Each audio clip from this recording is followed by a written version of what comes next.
right. Welcome all. Welcome to the ELI Milestone Assessment Masterclass. So excited to have this discussion today. It's such a powerful way to continue and help our clients engage in their self-awareness, in their consciousness, and in achieving the goals that they want to get out of their coaching engagement. So it's exciting to be able to share this with all of you.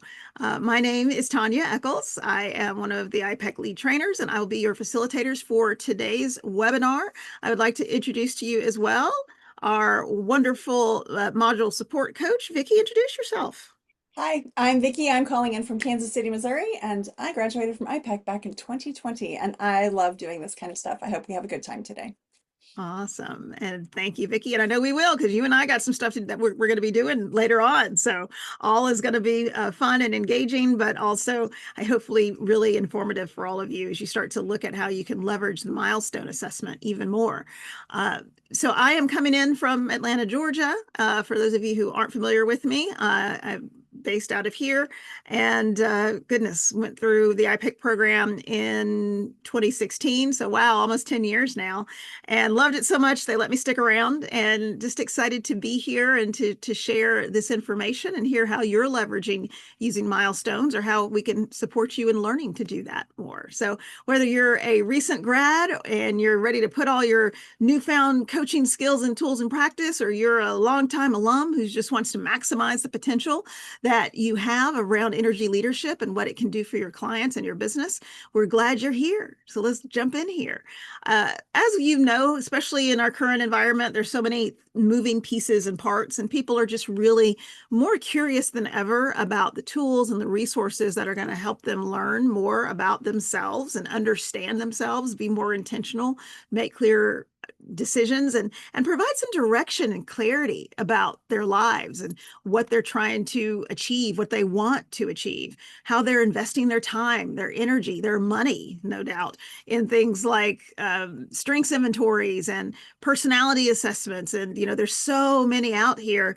It can get a little bit confusing, and you're like, well, what's going to help me the most? What's going to be the most beneficial to me as I'm on this journey of self-discovery and self-awareness and understanding how I'm impacting the world? So with all the different assessments out there, and just feel free to type in chat, or you can raise your virtual hand if you'd like as well. So who's taken an Enneagram assessment before?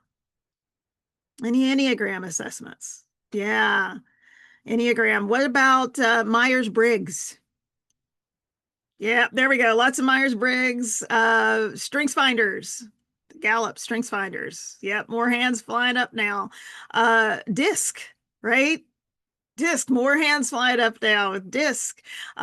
So Hogan and Herman Brain Dominance and Colby and all the different ones that are out there. Yeah. So I probably don't need to keep going on. You can put your hands down. But again, we take these assessments because there is so much interest and, quite honestly, so much benefit from understanding and leveraging these tools to understand who we are.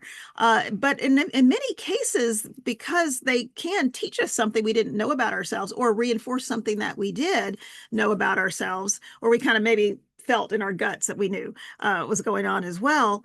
But again, these personality-based assessments make us feel seen and understood, and they give us pathways to growth, to understand, is this how I want to continue to show up? And as practitioners, as we all are, you have even more eye-opening and powerful self-assessment tools to offer. One in particular, the ELI, Energy Leadership Index Assessment. This is attitudinally based, which means that the results are not fixed. As we know with the personality assessments, for any of you who maybe taken those more than once, and they'll often tell you, unless you've had a significant life event, you don't necessarily need to take the DISC again, or take the Hogan again, or take your strengths finders again, because you aren't necessarily going to get any significant differences unless you've had, again, a significant change in your life, like a huge life event. So again, there is, even in that, I wouldn't say it's a limitation, but because it's personality based, your personality is only going to shift so much unless you've had big changes in your life. Attitudinally, much like the ELI, it's going to allow you to get new insights and illuminate new pathways every time you take it, because it's based on your current level of consciousness, which hopefully, especially if your clients are working with you as their coach, they're going to have new awarenesses. Now, the other assessment tools are wonderfully insightful, but again, because they're personality based, they're going to pinpoint where you fall within these specific ranges and types and labels. And while you may, take the assessment over and over again, it's your personality. Your personality is generally going to be taken once, and it's really going to assume that your clients are answering honestly. So just knowing that that's a difference you can help your clients understand as to why you would take the ELI again, because it is attitudinally based and it does give you new insights, and you are going to change your attitude and your consciousness over time. And that's going to be the big difference compared to other personality based assessments that most folks are already pretty familiar with.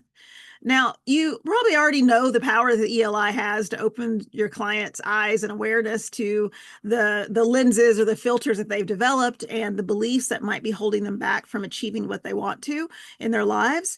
And really what you want to do, and what we see the ELI is just this really tangible way of demonstrating how these filters how they're showing up for them initially, and then with the milestone assessment, how those lenses or filters have shifted over time, right?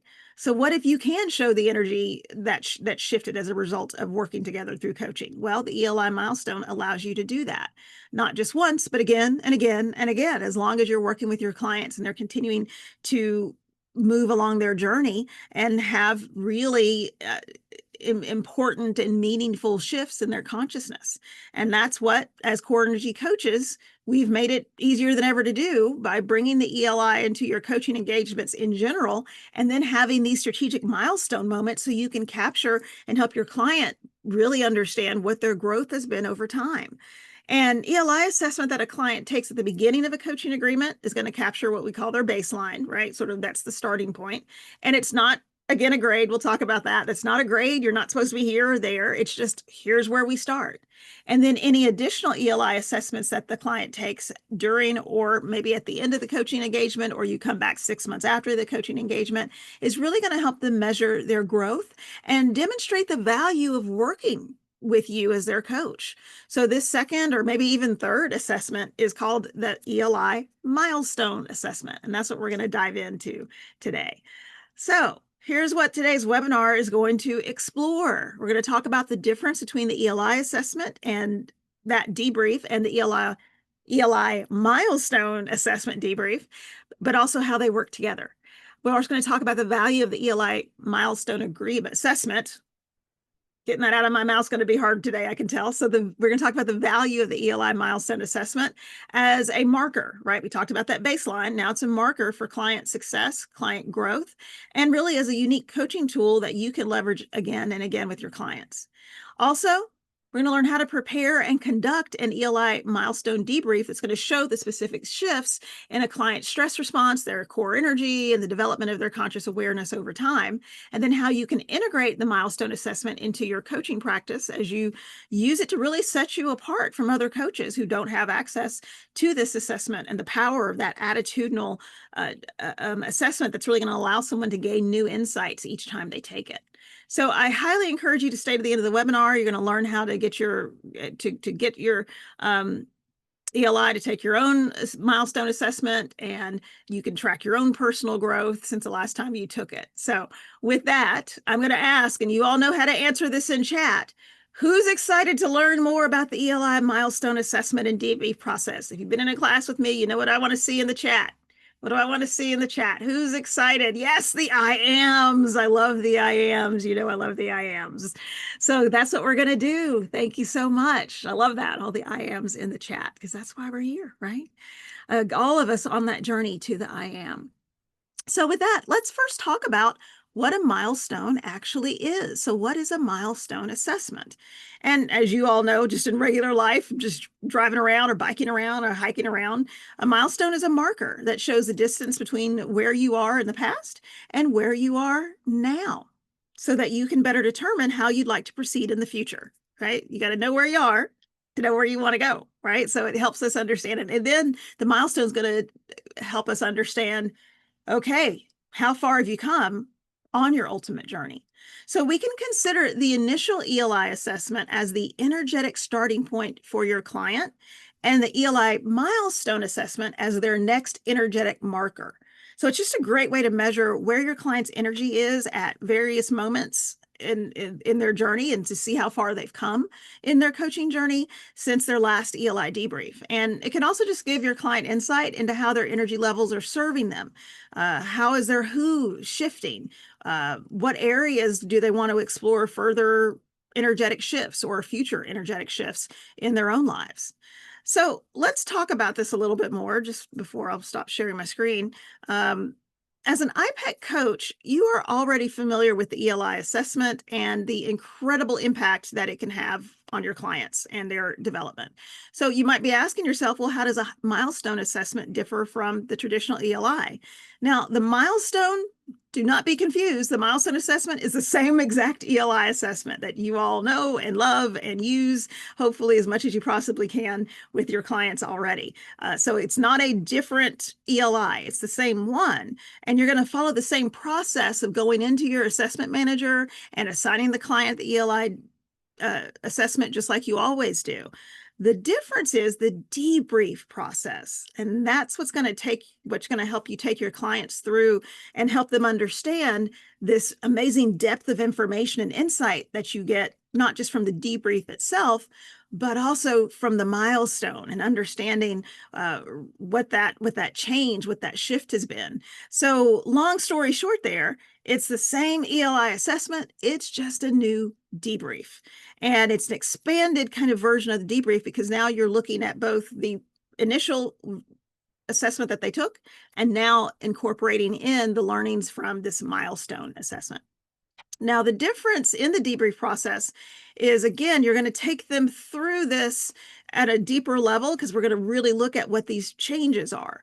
Another thing to be aware of, that really it's a good time to re-engage with your clients, is through this milestone. Maybe they're still under your original coaching engagement, but it could be something that you follow up with them and offer them 3 months after the engagement's over, or 6 months after the engagement's over, right?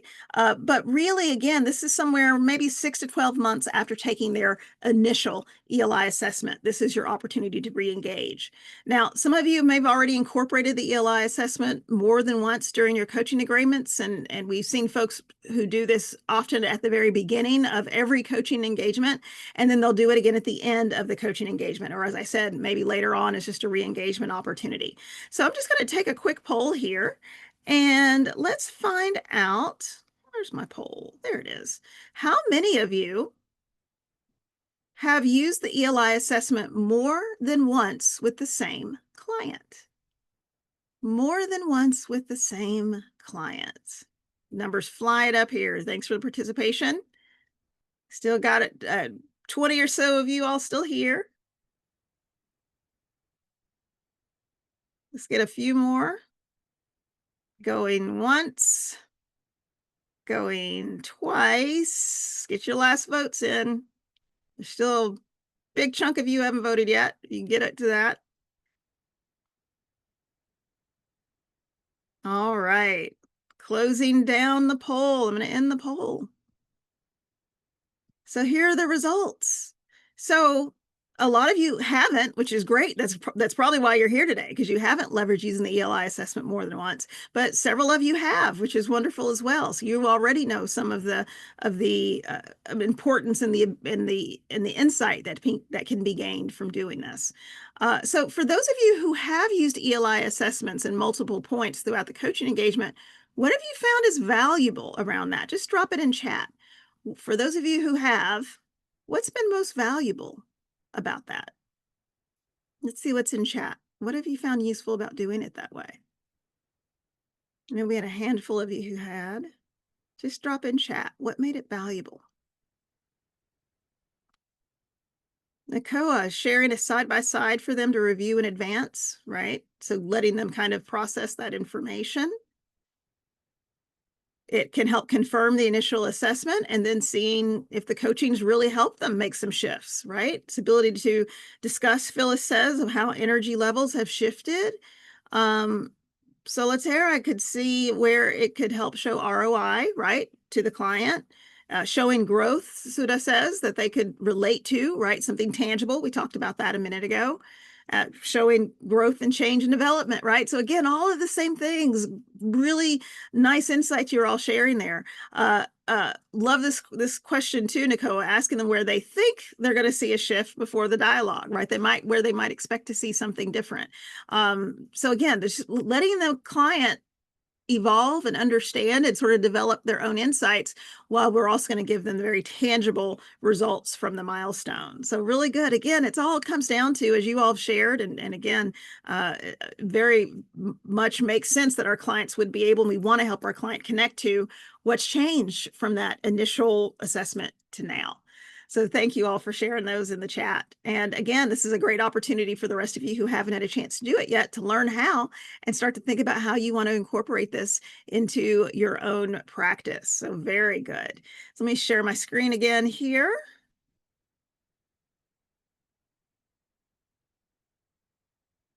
There we go. Awesome. All right. So now let's think about why do we do this? Right? You've got some good insight, and people have shared, maybe it's the ROI, all sorts of really good reasons why you might want to incorporate this in. Now, we know we'll never be done learning about energy. It's a lifelong process. So it's really not a surprise that the milestone asset or the milestone assessment gives us so much insight. So from the client standpoint, we want to think about what's the benefit for them. It's really an opportunity to have that ongoing exploration with our clients and also validate their investment in coaching. We can really use this to illustrate our clients' energetic journey, right, through the coaching process, so they can see how their consciousness has shifted. And so we can celebrate the progress they've made. It's an opportunity to deepen our clients' energetic awareness. And together, you and your client can really examine how their reactions and actions or responses and levels of satisfaction have changed throughout the coaching process, and really explore what they might want to shift as they move forward. Now, what types of clients might you want to use a milestone assessment on? What types of clients?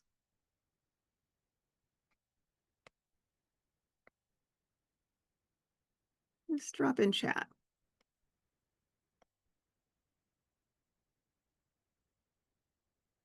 It's not a trick question, I promise. What types of clients would you want to?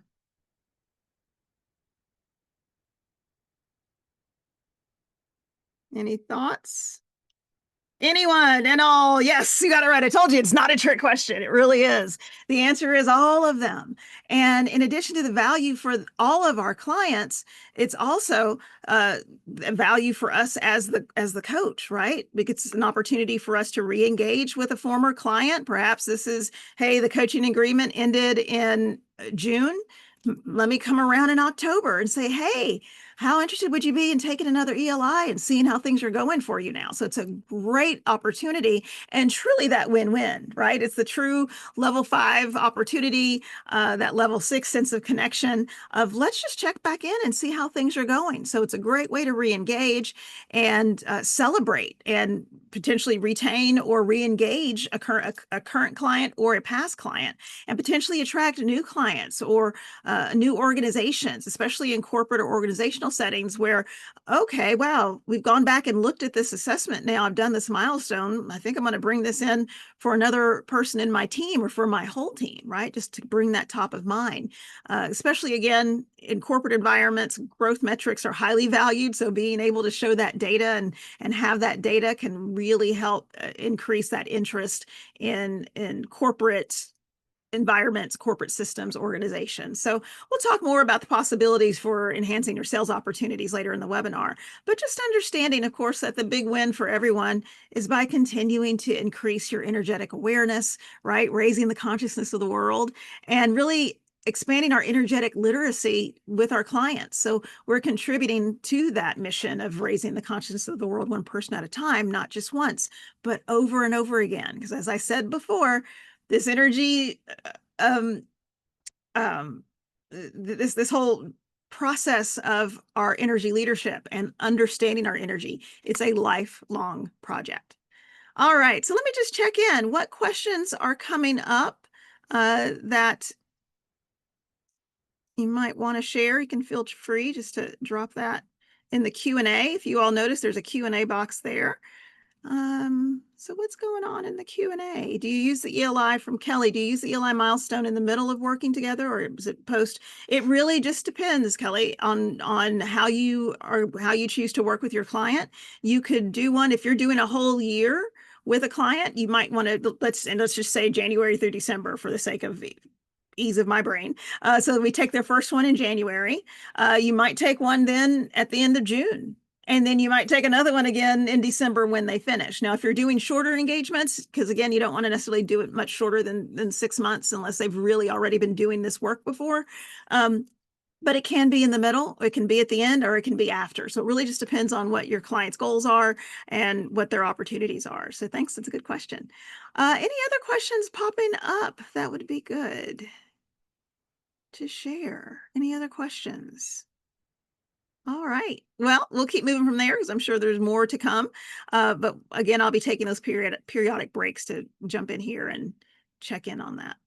All right. So let's jump in and look at the process itself. Whoops, did that Q&A pop up?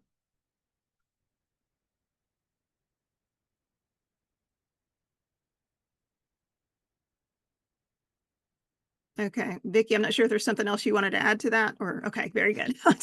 just checking. All right. So let's jump back in and let's look at the process. How does this work? How do we do this? So let me share my screen again. Okay. So let's look at the overall prep process. And again, raising the consciousness of the world one person at a time, many times, again and again. So let's look at the prep process. And, let's say you've assigned the ELI to your client, they've taken it, the results are in your inbox. Now, what are you going to do? We're going to schedule and prepare for the debrief. And preparing for a milestone assessment debrief starts the same as it would if you're doing the initial ELI assessment debrief. You're already well versed in the steps to prepare for that debrief at this point before you even sit down with the client. But we're just going to do a quick review in case, for some of you, maybe you haven't had a chance to use the ELI in a minute. So let's just walk through what that looks like here. So what's the first thing that we do when we look at our client's reports? Just type in chat. What's the first thing you do? Just quickly type there in chat. What's the first thing? What's the first thing you do when you're looking at your client's reports? Look for long bars. Okay, so that's good. What do we do when we're looking at their overall overarching energetic profile? What's the first thing we do once we've looked at the bars? Primary and secondary. There we go. First, you're going to label the primary and secondary levels on the energetic profile. So technically, yes, you're looking for the long bars. So for this person, their primary energy level, the longest bar, and again, because the bars are not necessarily drawn to scale, we look at the percentages. So that 19.1% primary. And then secondary, 18.5%. So we have here level 6 as the primary and level 5 as the secondary. But wait, you might say 18.5% for level 5 and 18.5% for level 7. Why did we pick level 5 versus 7? Who remembers that? Who remembers why we picked 5 as the secondary over the 7? Just real quickly, type in the chat. Anyone remember? Lower energy levels win out, right? They are disproportionately impactful, right? So the lower energy wins whenever there's a tie. So just good memory. So just a reminder that the 18.5 and 18.5, because it's possible, if this had been a lower number, then they might have been a 6-7. Who knows? And we don't want to say that 7 isn't possible. It's just usually not a place where someone lives, but we do know their primary is 6. So it might not be unusual, perhaps, that they have a level 7 that's coming in as their secondary. But in this case, because it's tied with a lower energy level, level 5 is the secondary. Now, let's take a look at the energetic stress reaction. Okay, so we have for this group, again, looking at the long bars, but then looking at the percentages, clearly the default is level 1, and the secondary is level 2. So level 1 is the default and level 2 is the secondary for their energetic stress reaction. So that's the first thing we always want to do. We see that main page with the energetic profile and the energetic stress reaction. Then we want to look at the energy interplay. So based on what you know about the client's primary and secondary levels, just think to yourself about how this client might show up. You can also go in your manual and you can look up the energy interplay information that you got in your module 3 and just add that to your notes if you were doing this for a real client right now. But just keep in mind that this information is just for you as the coach. You're not going to come in and talk to your client about their energy interplay. This is your preparation process, so you can be prepared and have an idea in your mind about what your client might be experiencing. So for those of you who've been in class with me before, you know how much I will hammer away at this, that your preparation for the debrief is just preparation. This is not a diagnosis. This is not you getting ready to come in and tell your client who they are. You are going to debrief the results of their assessment, but you're not coming in to say, well, this is exactly what it means for you. The ultimate answer to anything related to the ELI assessment and the results from that are going to come from your client. We just do this preparation so we're prepared and we have some level of awareness of what might be going on for our client, but the ultimate answer will always come from them. Now let's look at this energy interplay. So has great ideas, right? No surprise, that secondary level 5 and even the primary level 6, because you're so open to your intuition, you're able to kind of flow in and out. Has an innate sense of how to implement those ideas, right? So you've got some ideas around that again with that level 5 of, hey, I've got these ideas. I can figure out if you remember, levels 1, 3, and 5 are very head focused, right? So, okay, let me think of plans for how I'm going to get this done. Levels 2, 4, and 6 tend to be more heart focused. This person very well could be a risk taker. We know that from that level 6 energy, because at level 6, we have such an innate feeling that everything is as it's meant to be. Risk doesn't seem as perhaps scary or as real for people who experience a lot of level 6 energy, because nothing is a risk because everything is as it's meant to be. Then we also will potentially see, or that we wouldn't be surprised to hear our clients talking about having in stress situations a big sense of guilt or feeling like a victim, that things are out of their control. They also might have some anger. They might want to blame others under stress, right? So again, just keep it in mind based on what you know about the levels of energy and what their primary and secondary energetic profile and their default and secondary energetic stress reaction are. So just keep that in mind as you think about going back and using the ELI more, perhaps if you haven't used it as much, and whether you're doing this now even more for the milestone. Same process as you did for doing the initial one. Now, as we move into the answer keys, right? And we know that the answer keys only exist on the coach's report. Your clients do not see this. So what's the first thing we do when we start looking at the answer keys? Remembering that? What's this? You all said it earlier. When we look at the answer keys, this is where that's even more important. What's the first thing we're looking at for the answer keys? You said it earlier, so just type it in. Long bars, right? Or the longest bars, the longer bars. It's kind of all relative, right? If there's only one gray bar on the left, that means there's no energy. And the further out you go towards the right, that means there's more energy, right? So again, all of this is in your Mod 3 manual, so you've got all this information, you've taken these notes, but this is just a chance for us to come back and review. So when we start going through the individual answer keys, remember each energy level has its own page for its answer keys. So we're going to look at each one and identify the longest bars, which is again where it represents the elements of that level of energy where the most energy is present. Okay, so you'll start taking notes. So looking at this person's level 6 energy answer key, this is our client's primary level of energy in their energetic profile. So it makes sense that they answered completely true to many of these questions because it's their primary level of energy. And that's going to mean that they have a lot of examples to use and a lot of things that they'll engage in when they look at the energy or the different ways level 6 energy can manifest for itself. And again, you're going to do this for each energy level. We're just going to talk about level 6 here and just look at it here for the sake of the review. But remember, you go through and do this for each one. So for this one, 27, I possess innate intuitive abilities to understand and deeply connect with those around me. So 27, 41, 48, and 69 are going to be the key areas where they're experiencing perhaps the most level 6 energy.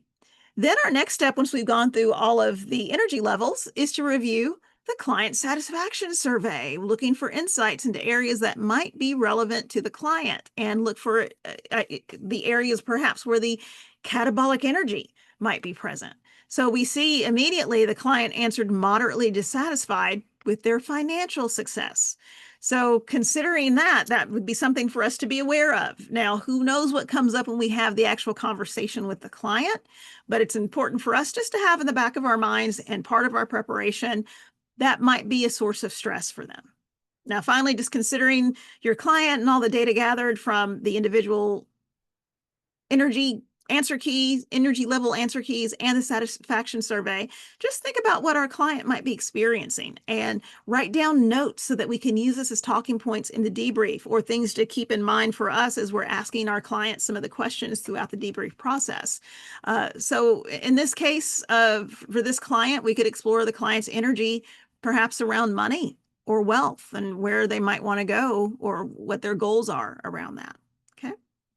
All right, so now that we've prepared the information for their current report, right? So this is for the milestone, then we can move to the next stage and preparing the actual milestone part of the debrief. So we're taking this milestone assessment. Now let's talk about how do we prepare for the debrief of that milestone, where we're going to compare and contrast their current results with their previous results. So for us to do this, we're going to have the reports side by side so you can note the similarities and the differences. So in this case, we've kind of done screenshots for you so you can see them together, but you can do that on your screens however you choose to do that. But just take a look at this sample report and get a better understanding of how the results might change. So first, we're going to compare their energetic profile on both reports. So this client's previous primary was level 4 and their secondary was 5. So this contrasts with their latest report that indicates that level 6 is now their primary and level 5 is now their secondary. So that's just, again, very basic information, but just comparing and contrasting what's just different. Let's just look at it and see what's changed. Then when we look at their energetic stress reaction, same thing. Previously, their default was 1 and their secondary was 2, and we can see that's still the same in their latest report, right? Now we've done those pieces. These are, okay, we've got the big pieces here. And then next we want to consider what's changed, or more importantly, kind of looking at the detail level of what's changed. So based on this client's changes between their first assessment and the milestone assessment, what are you noticing? Okay, I'll flip back to the energetic profile. Just type in chat. What's something that you're noticing?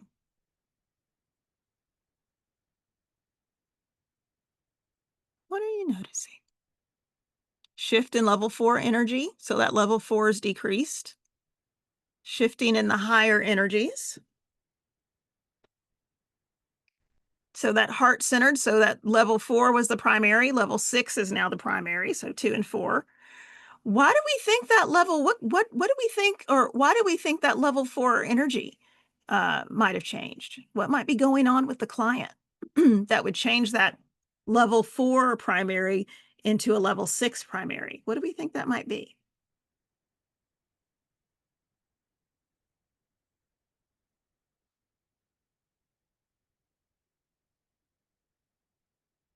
And you think about the nature of level 4. So not needing to fix everything for others, Sudha says. So that level 4 energy of service, that I need to jump in and do that, potentially they've been able to release some of that energy of other people need me to do things, right? Other people need me to help them. And I've recognized that I can just trust that people have the ability to figure things out on their own, that they don't need me, that I don't have to be the one who's helping, or that I can find other ways to be helpful without having to be the one to jump in and do that, right? So, yes, solitaire, releasing their need to serve others and doing it while it also serves themselves, or recognizing where it's just part of the process as opposed to being the one that kind of jumps in and saves the day. Good stuff there. So again, if we look at their energetic stress reaction, not a whole lot of change. You're still pretty much in the same range. What do you think might be going on there?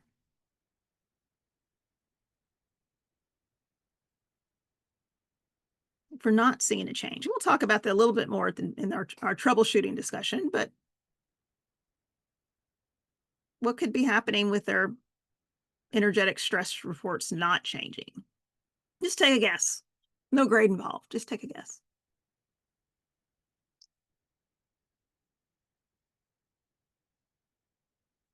No takers on that one?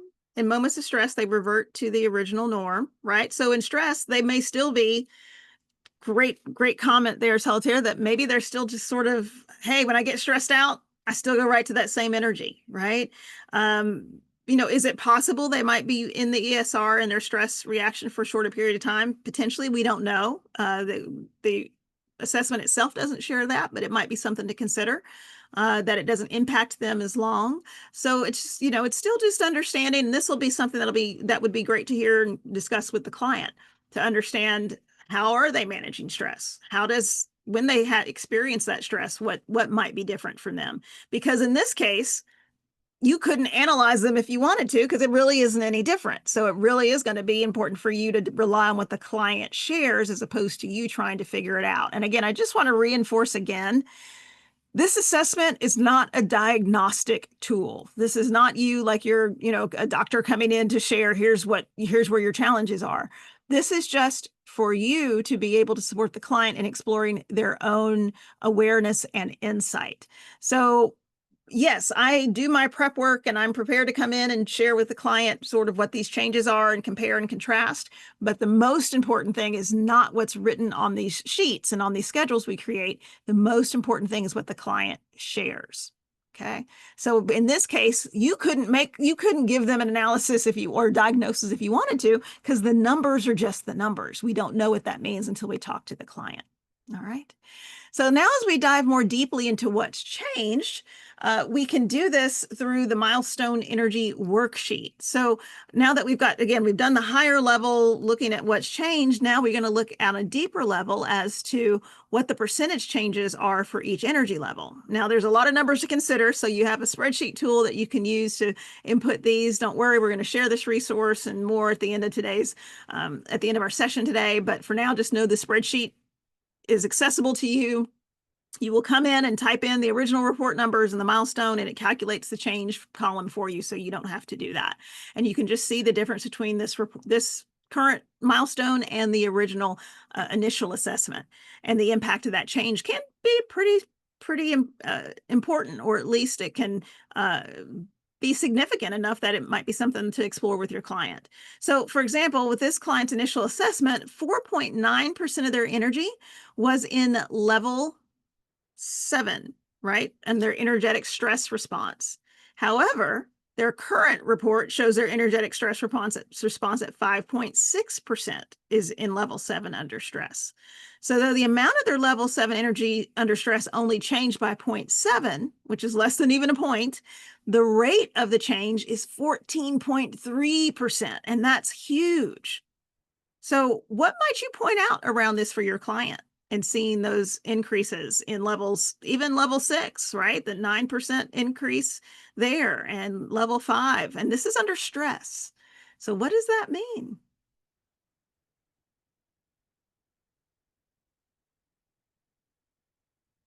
How might you share that or present that?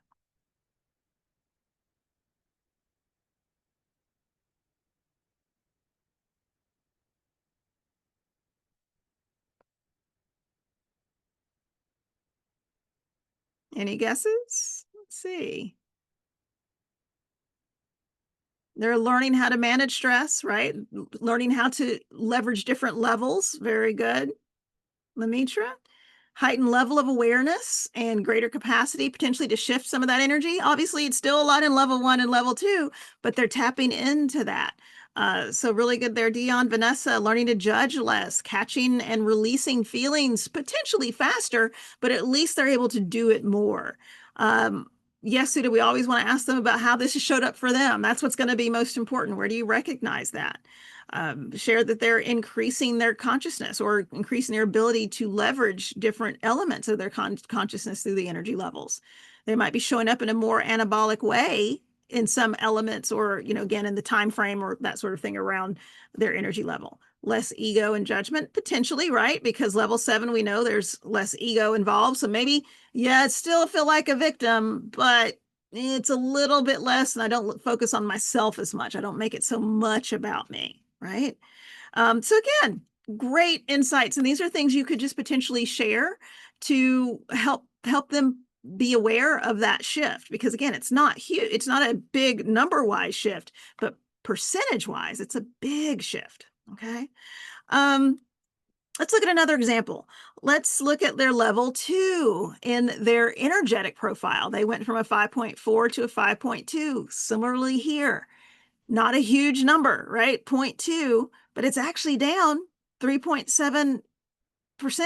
So there's a little bit less in their day-to-day, a little bit less level 2 energy.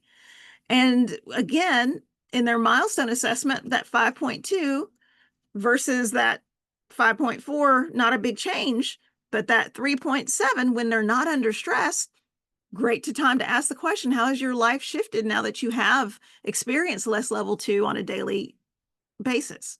That's going to help the client really connect and think about, what are my own conclusions? What is my current level of awareness of how I'm engaging with level 2 energy?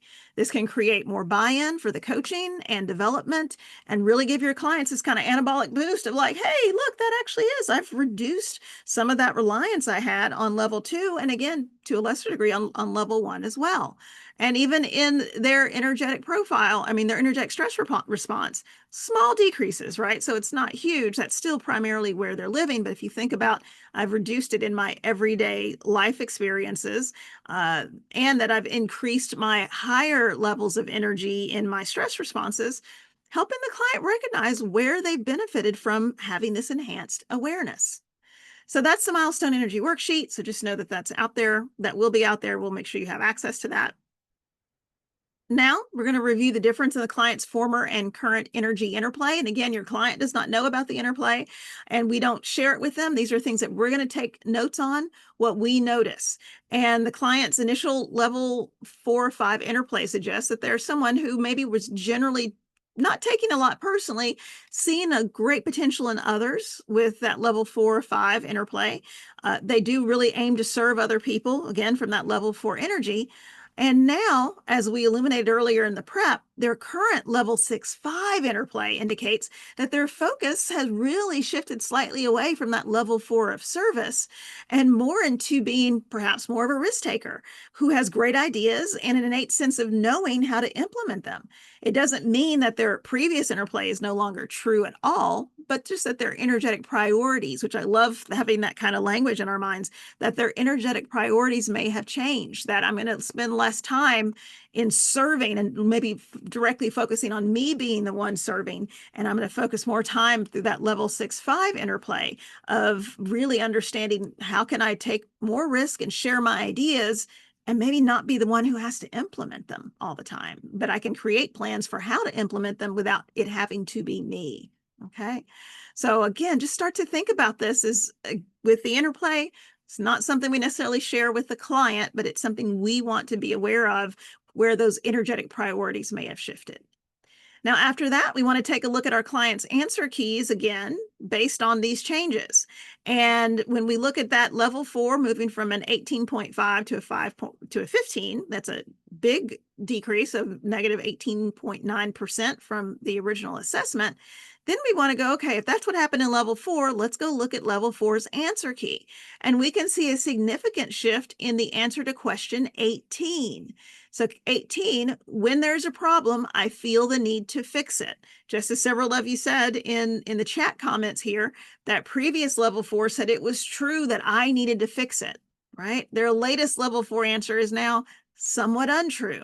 This might reflect a shift away from that level 4 energy and into more of that level 6 energy of trusting that things just always tend to work out. And maybe I don't have to be in the middle trying to orchestrate and take care of everything. What if I just could trust a little bit more? So, with this information, you might want to write down some questions to ask your client about how they feel about their need to fix problems as opposed to how they may have felt in the past. Where are they with that now? Really, just to help illuminate more insight as to what brought on this change and how they'd like to move forward with that. Okay. Oh, then finally, we're going to review our satisfaction survey. And again, this is something we see on our end, and this is for our preparation, and we're going to look at where that catabolic energy might be present and where it may have shifted. And in this example, the satisfaction survey revealed that the client was previously moderately dissatisfied with their working relationships, but now they're very satisfied with their working relationships. Okay, so something shifted there, which might be some of that level 4 to level 6. If I don't feel like I have to take care of my family or take care of my partner, or in this case, working relationships, take care of all my colleagues, and I have to take care, make sure everybody has what they need, and I'm the one, I'll jump in and save them if they need it. Maybe I'm more satisfied with that now because I'm not feeling the need that everyone has to, I have to take care of everyone. Right. So that's one big shift there. And again, we're just going to make note to explore their energetic shifts, see what they're noticing, because again, they don't necessarily see this, but we can see where they're noticing in their lives changes in their working relationships or in their personal relationships. The satisfaction survey also showed that previously they were moderately satisfied with their financial success, and now they're moderately dissatisfied with their financial success. So this is a significant shift, and it's a great example of why we're never done with the energy shifts in our lives. So this is a great place just to get curious about what's been coming up for the client in that area around financial success, and how do they want that to be a part of their lives, or what does that mean to them? How would they like to shift their energy going forward? Okay. So again, these are notes you're making as part of your own prep. And so this is you getting ready and being in sort of a mindset of thinking through what might my client be experiencing. Just less level 4, could they be doing more self-care? They potentially could be, but even in level 4, self-care is part of level 4 as well. So hopefully it's not always exclusively just serving others, but in a healthy form, level 4 would include some level of self-care. Some of the disadvantages is we can get so caught up, and that's where there's still some catabolic energy and feeling that we need to be needed, that we can potentially put that to the side. All right, so we do all the prep work. This is just our planning to be ready and have ourselves in the mindset of what our clients might be experiencing. This is not me coming in to tell my client, well, here's what's wrong with you, because nothing's wrong with our clients. They're all exactly where they're meant to be, and they're experiencing the energy they're meant to experience based on their current level of consciousness. This prep work is just for me to be ready to create and have questions that are going to support their insight and illuminate their awareness around what's changed from their initial ELI to their milestone. Okay, so that's a lot of prep work, right? So think of all the info you just gathered, because now you've got 2 reports that will give you insight and help you get more curious about what has the impact of the coaching process been on your client. All right, now who's ready to take a look at the debrief script itself? You know what I want to see in the chat? Who's ready to take a look at the debrief script? I am. Very good. First I am goes to Irene. Very good. All right. So let's take a look at that. Let's talk about the milestone assessment debrief part of the session. So the milestone debrief is broken into 6 parts, similar to what we talked about when you learned the ELI debrief. And some of this information is going to be familiar because it's similar to what we do with the initial ELI assessment. But the debrief will do, so because there are similarities, we'll do just a reconnect so that we can understand part of that milestone debrief and the similarities there. So let's take a closer look at what each part includes. And again, this is going to be familiar because we do this for the initial, a lot of this for the initial as well. So part one of the debrief describes the structure for the milestone and explores what the client wants to get out of the debrief session. We want to make sure that we address any expectations that the client might have here. Also, then we go to part two. This is a refresher of the ELI assessment, what it measures, as well as an explanation of how the session differs from the first. So this is where it's similar, but also different in to how we go through a debrief for the milestone, because we want to obviously refresh their minds on the ELI assessment, but also explain how this is different. Then in part three, we're going to give a short review of energy and the energetic self-perception chart. Sound familiar? It should.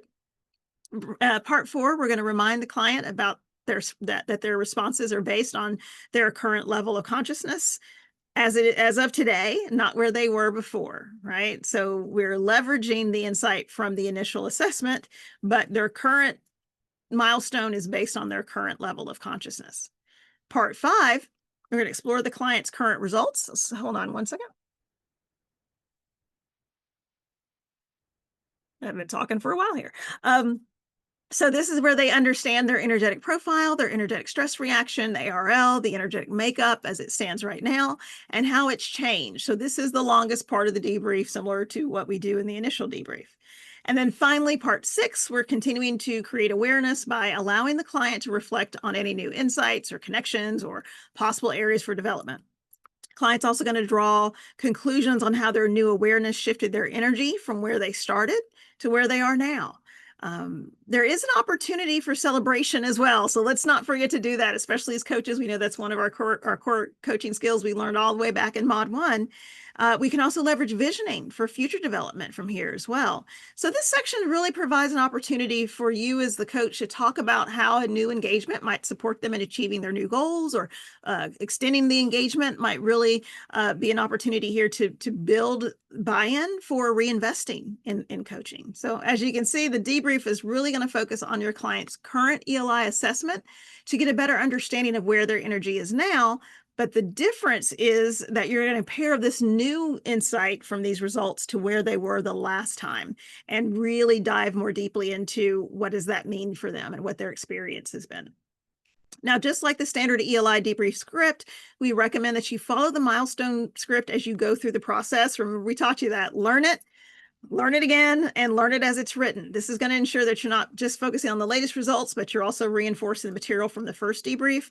Once you learn it and you really understand how the second milestone debrief works and how it flows, you can make it more your own. But obviously, initially, follow the script as much as you can, because it really is designed to help the client draw those conclusions, not just from the current ELI, but how that compare and contrast with the initial ELI has really impacted them, and why their results may have shifted over time. Now we're going to take a look at some of the excerpts from parts 5 and 6. And again, I'm going to drop the actual script in here for you here shortly. But let's just take a look at some of this language and see how the debrief script differs from the standard ELI debrief script. And again, I'm going to share this with you, so no worries about looking at it now. Just have an example here for you to look at. So in part 5, after reviewing the client's most recent report, their energetic profile, their energetic stress reaction, and their ARL, but before going into the individual levels, you're going to have them open up their last report and just do an initial side-by-side comparison for themselves. So in the script, you're prompted to ask the questions. You see them here. When you look at the two reports, what do you notice? And what, if anything, surprised you?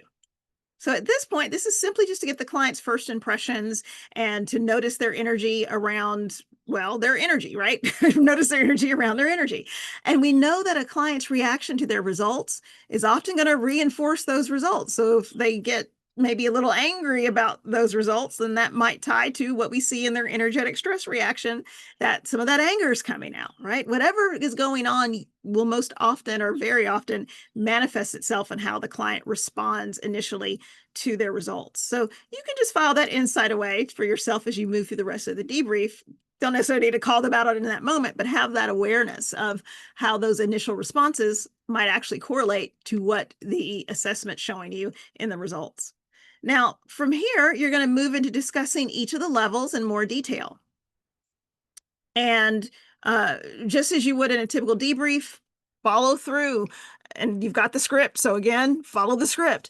But since the client already has a basic understanding of the levels, because they did do the first assessment, and we know that's a lot, the milestone script is going to include some abbreviated descriptions of the level. So it's not quite as in depth as the first one from some of those core descriptions that sometimes felt a little hard to get through when you were doing those initial debriefs to get your certification for the ELI So they are abbreviated. We want to make this more efficient and focused on the client's learning, not just going through all the stuff in the script. So after we review the client's current results and inquire about how they experience that energy level, you're going to bring in their former results. And you can see in this excerpt here from the script, you're going to mention the differences in the percentages and the rate of change. And then you're going to ask some of the follow-up questions you see here. What comes up for you is you compare your past and current level 1 results. What might have contributed to the change in your level 1 energy? What would be the benefit of changing your amount of level 1 energy moving forward? Again, making these connections, gaining insight about how and why that level has changed and where they'd like to go from here with that change. I want more of that. I want less of that. And this process continues through all of the levels, right? So you'll go through that again. You'll see this in the script. And earlier I mentioned that you use your spreadsheet to understand the client's shift in results and convey that rate of change. And keep in mind, just because the actual raw number doesn't change much, the percentage change can be significant. So in part 6, you can optionally use the spreadsheet and again, you could use this to show your client a visual comparison as you point out the observations, because this is something they can go do on their own. Here's something we could potentially, and again, depending on your client, if you have a client who gets way into the data and the numbers, and this might turn into them getting obsessive about it, know your client. If it's not going to support them and perhaps bring up more anxiety, it's just important to be aware of that. For some, this might be helpful to see, and for others, not so much, and just talk them through it through the script. I think I've got a couple questions that popped up here. Can you explain the percentage change? The percentage change is a strict, simple math calculation, how you calculate that. So that's just an Excel spreadsheet. We take the difference between the 18.5 and the 16.7, for example, for level 7 on the energetic profile, and divide that by the original report, and that's percentage change. So that's just a standard way. And again, you'll have this information. So again, your mileage may vary as to whether you would show this to your client or not. Know your client well enough to know if this would cause them more stress, and you can just walk them through the numbers through the actual debrief script, or if you think this is useful for them, you can share this as well. And again, you'll get that actual a link to this actual spreadsheet. You'll have access to this as well that you can use to put this information in. So other questions that are coming up. Other questions coming up around anything we've covered so far? Again, I'm going to drop this script here in chat shortly. I'm not sure you're going to get the slides after this session. As you know, we don't normally hand out slides, but you'll have all the key information that you need. We'll have the debrief script and you'll get access to all of your resources. Any other questions?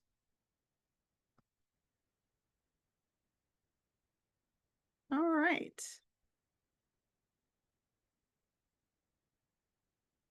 Yes, this is being recorded. Unless the Zoom gods are mocking us some way, to our knowledge, it is being recorded as we speak. So you'll be able to come back and see it again. Very good. All right. There we go. Okay. We'll keep things moving here. And yeah, I don't think anything else is coming up. So who would like to see a brief demo?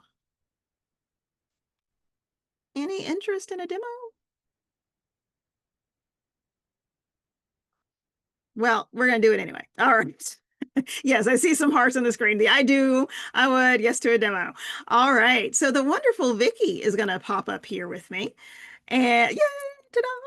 And who's going to be my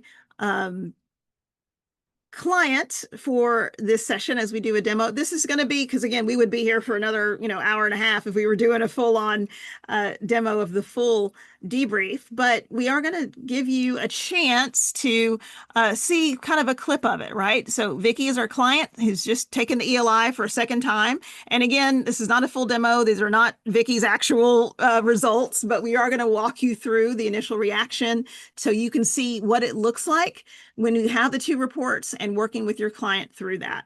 So I am going to, as we speak, drop in so you can follow along on your end. I'm going to drop in the debrief script that you were just asking about. So as you can follow along, and I'll give you updates and insights when we jump ahead, because again, we're not going to do the entire, let me make sure, stop talking long enough to give it to you. We're not going to do the entire debrief. So you should be able to see that in your chat. Student resource debrief script. Okay, so if you click on that, it should allow you to download it and have access to it that way. All right, so you can follow along the script that I just pasted in the chat, and you'll start on page 5, and I'll just let you know when we skip ahead. All right, so with that, let's just jump in. Let me make sure I've got, okay, good deal. Hopefully everybody's been able to. And what's in the Q&A?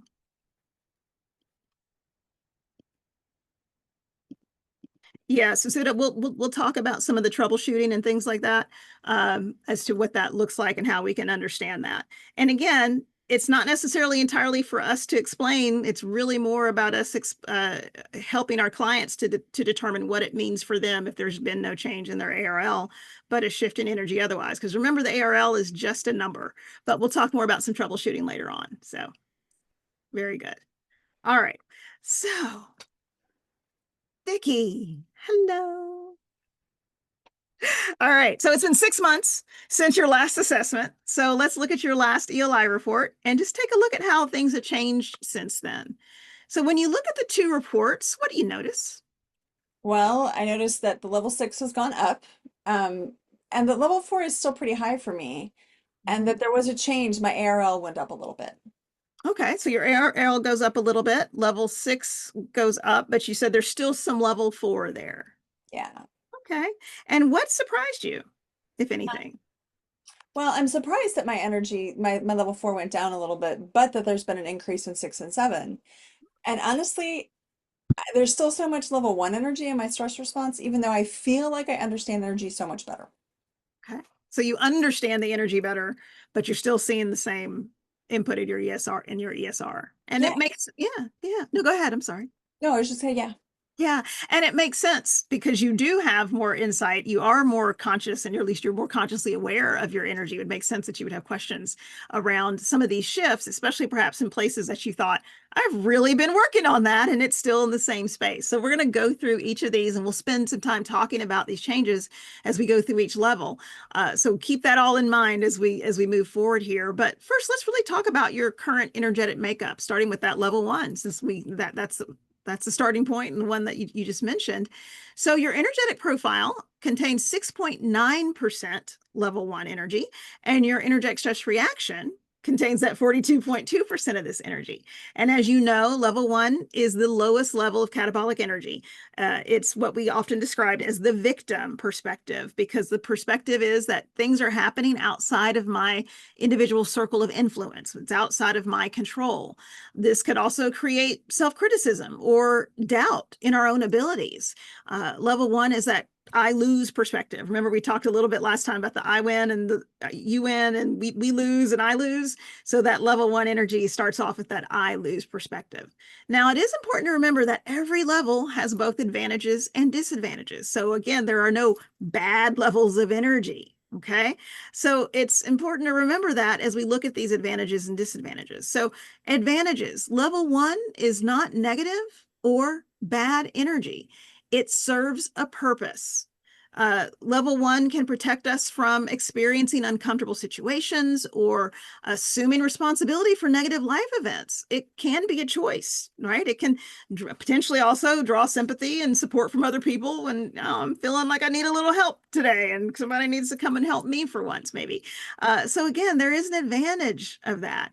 Now, disadvantages, no surprise. And as you're aware from our previous debrief, avoidance and disengagement really can impact the levels of satisfaction because we're not fully engaged within our lives. We're disconnecting, we're ceding space to other people or other situations. It can prevent us from taking action, from engaging in life.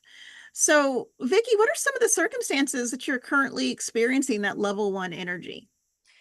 Well, parents, they have some health issues that are going on and they don't live close to me. And I'm feeling an awful lot helpless about what's happening with them. And then I've also actually had some stuff of my own that's been going on from a health wise, and it's impacted my normal activities. And then external to my own life, there's all of this political unrest and uncertainty that's going on in the world. And it's how I talk, having conversations with people within my family about what's happening has been pretty tough. So I'm feeling a little bit helpless about what's going on in the world and about interacting with others who see the world a lot differently than I do. Yeah. Hearing yourself say that, what's coming up for you in connection to what you said before of like, hey, I'm level one energy. I'm so much more aware of it now. Why is it still showing up so high? What's connecting for you there? Well, I'm a whole lot more aware of it now. Mhm. I was hoping to see less, and I'm a little bit disappointed because I am aware of it, but I feel like I should feel less. Um, but also when you think about it, my last ELI was during a really stressful time as well. And I have changed, but I'm still under stress, so I can drop into level one and allow myself to feel it during unexpected situations. But I also think I don't stay there as long.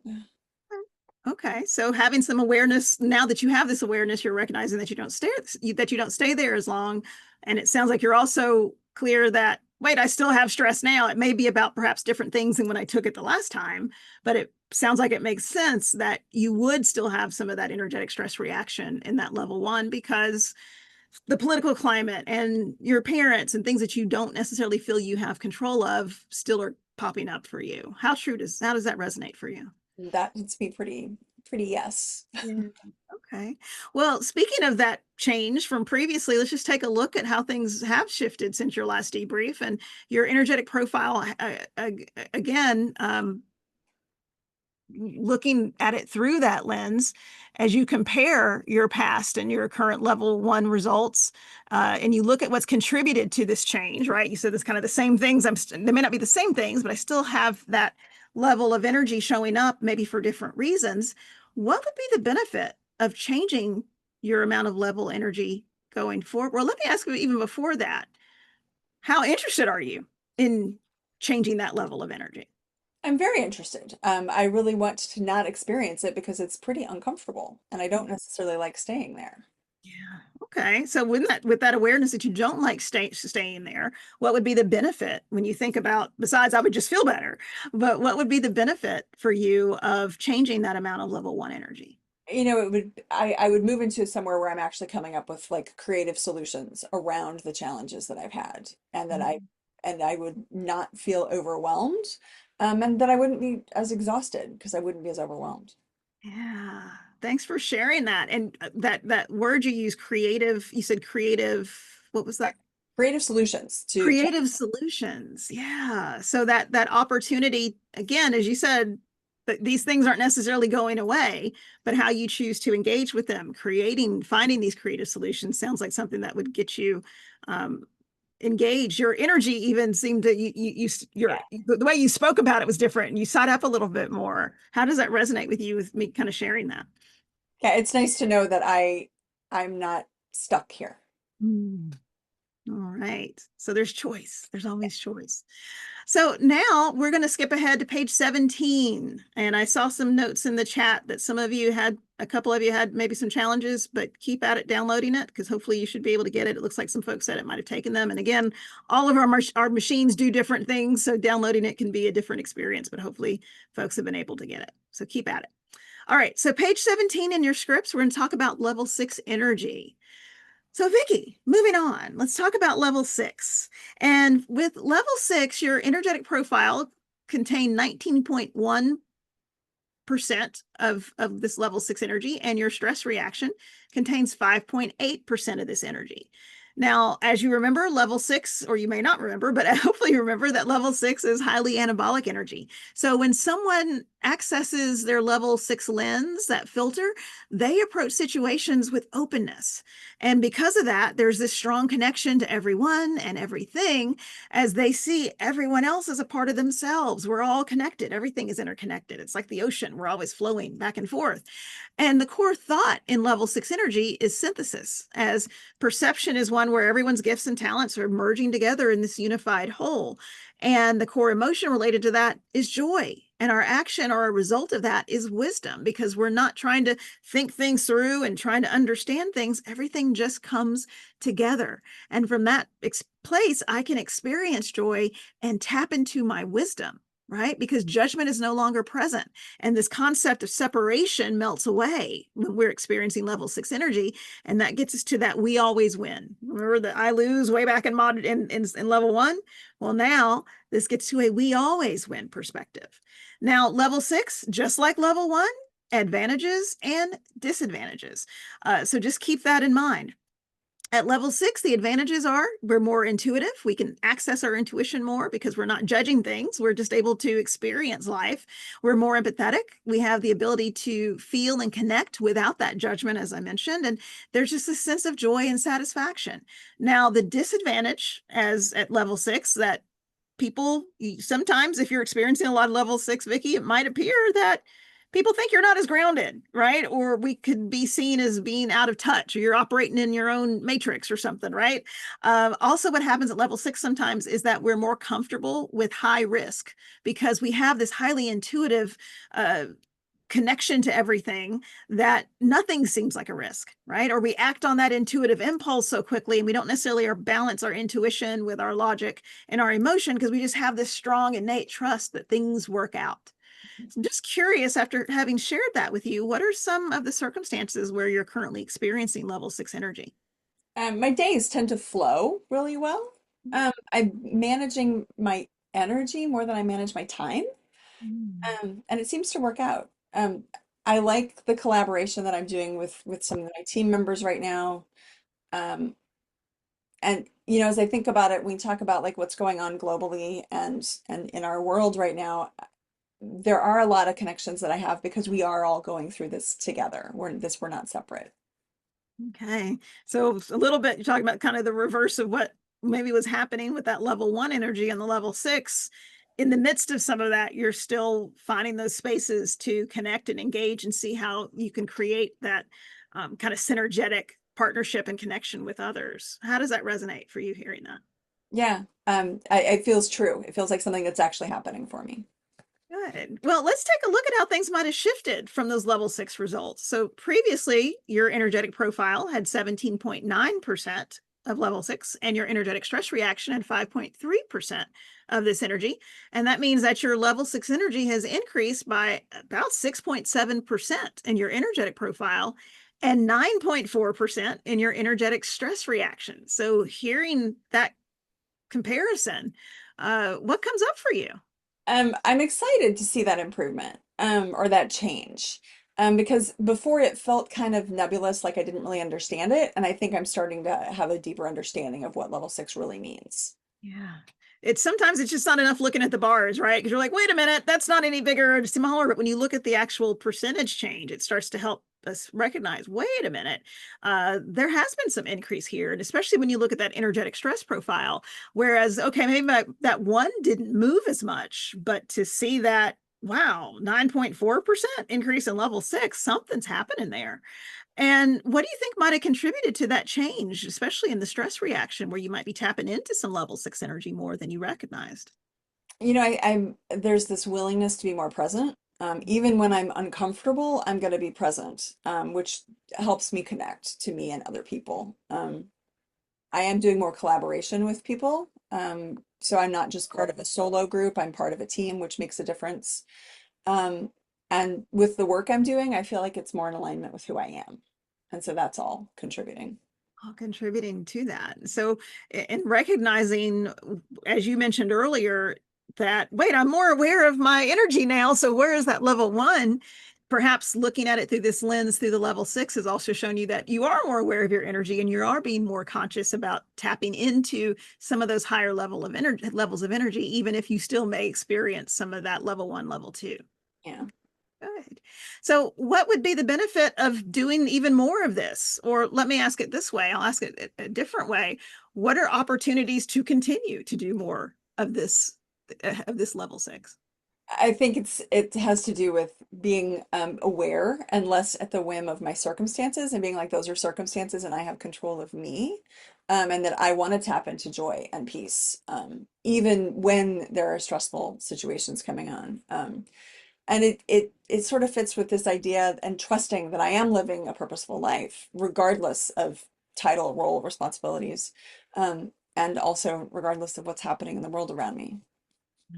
Well, and the language you use at the whim of your, what was that last word? It was the whim The of whim your, of my the circumstances. whim of your circumstances, right? And the ability to be more conscious in how you're choosing to respond as opposed to reacting to the whim of your circumstances. And it's interesting to hear that. What does that mean for you that you're able to no longer be at the whim of your circumstances? Oh, it means that I'm in control and I have the power over my own life and that I can show up any way that I choose, even in stress. Okay. All right. Now we're going to skip ahead to page 19. So we're going to go to part 6 of the debrief script. This is under observations and next steps. Okay. So, Vicki, after going through all of your energy levels and looking at your report, I did have some observations that might be interesting for us to discuss. Is it okay with you if I point them out? Yes, please. Okay. So here we would show that spreadsheet to potentially, and again, this is where you make that call, because if the spreadsheet's going to distract your client, you may not want to show them the spreadsheet. But if you do, you can use that spreadsheet to show those increases and decreases if that's going to be useful for them. So Vicki, just a few things I wanted to point out in that both your level 1 and level 2 decreased in your energetic profile and your energetic stress report. While there's a slight increase in level 3, which is interesting, it seems like there may be some more awareness around choosing where to focus. And this is the things that you just shared, and I'll just share it briefly here for the experience of those in the room who are watching this demo. So I'll just share that screen again.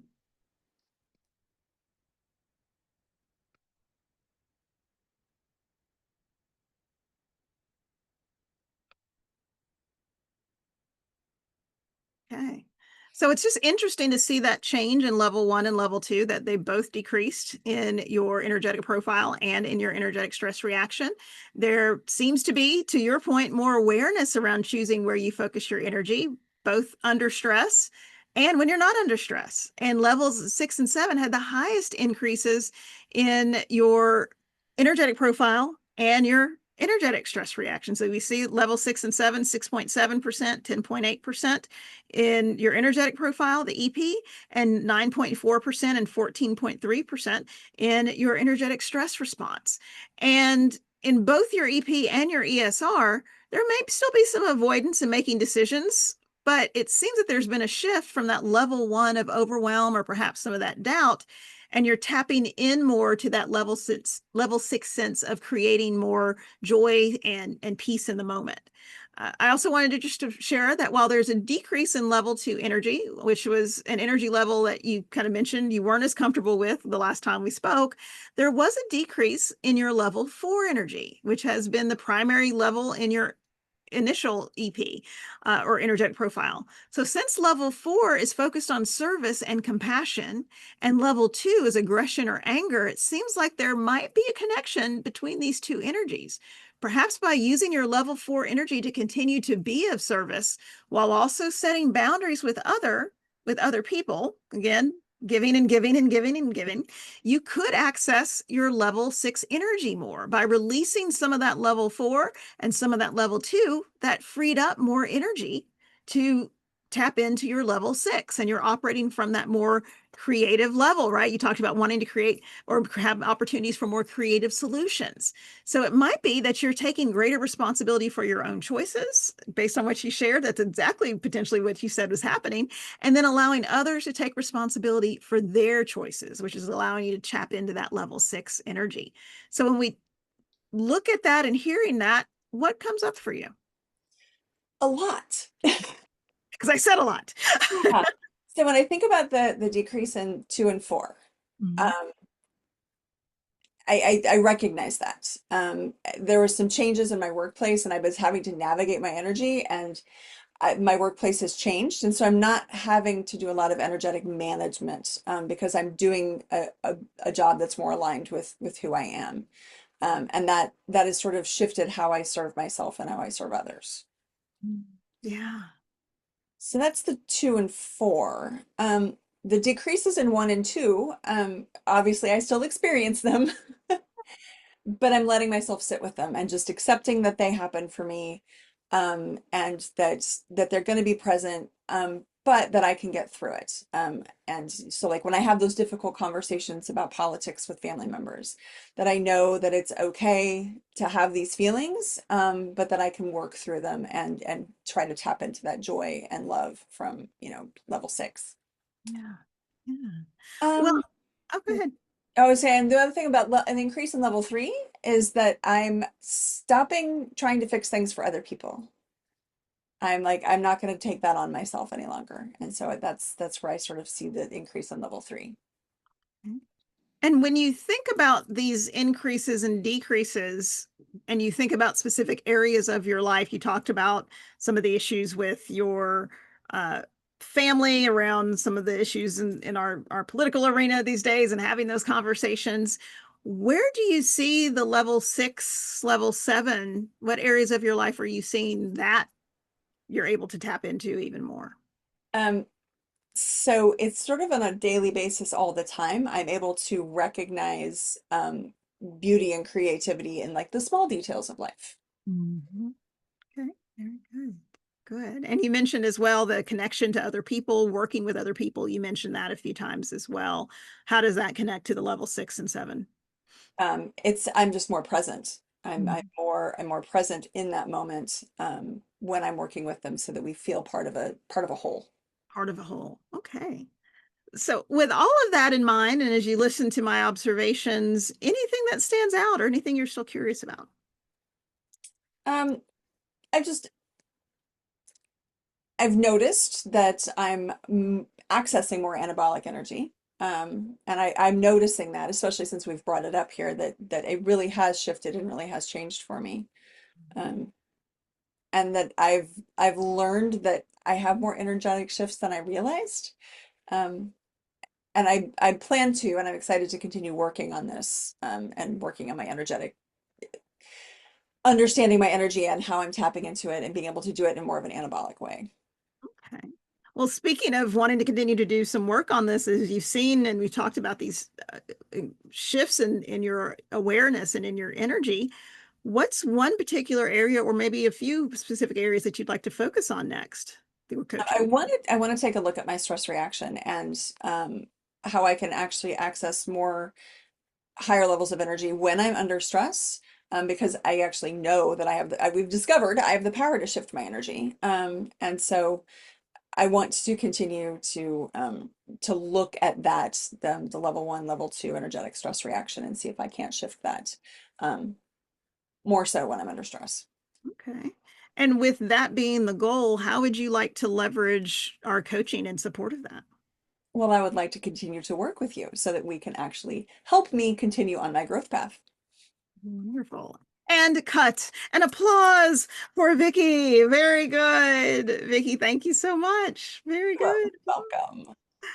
Very good. All right. So would love to see comments, questions. Please put them in the Q&A. Sometimes they can get lost in the chat there. So please make sure to put your questions there. I did want to point out, Beth, thank you so much for sharing that the attachments that I did drop in the debrief script in case someone didn't have it in front of them, but it looks like in the class registration confirmation, you did get a link to download the 3 items, which includes the milestone worksheet and some just helpful hints. There's another document there. So you should have in that email confirmation, class registration confirmation, a link to the debrief script.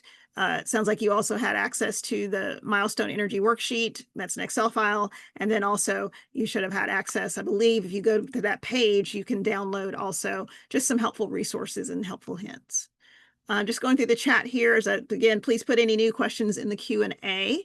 Do you send the client their version of the report prior to the debrief? Yes, similar to the initial assessment, you would send it to them. As you heard us before, when we talk about the initial assessment, I wouldn't send it 2 weeks in advance. I like to send them usually no more than 24 hours in advance, so they don't have too much time to obsess over them. And honestly, many of your clients may not even have time to look at them anyway. So you don't have to, send them something in 2 weeks that either they look at and then never look at again. So it doesn't matter because they don't remember it, or they have too much time to look at it and stress out over it, or it's best just to give it to them in advance. If they have a chance to read it, they can. But obviously, as you see here, we go through it with them as well. Other questions, again, put them in the Q&A. Yes, making connections to levels 4 and 2 and tapping into level 6. So as we release perhaps energy levels that have more catabolic energy, that we can tap into more anabolic energy. One of the things sometimes that people can get a little bit caught up in is, I just need to focus on getting more level 6 energy, right?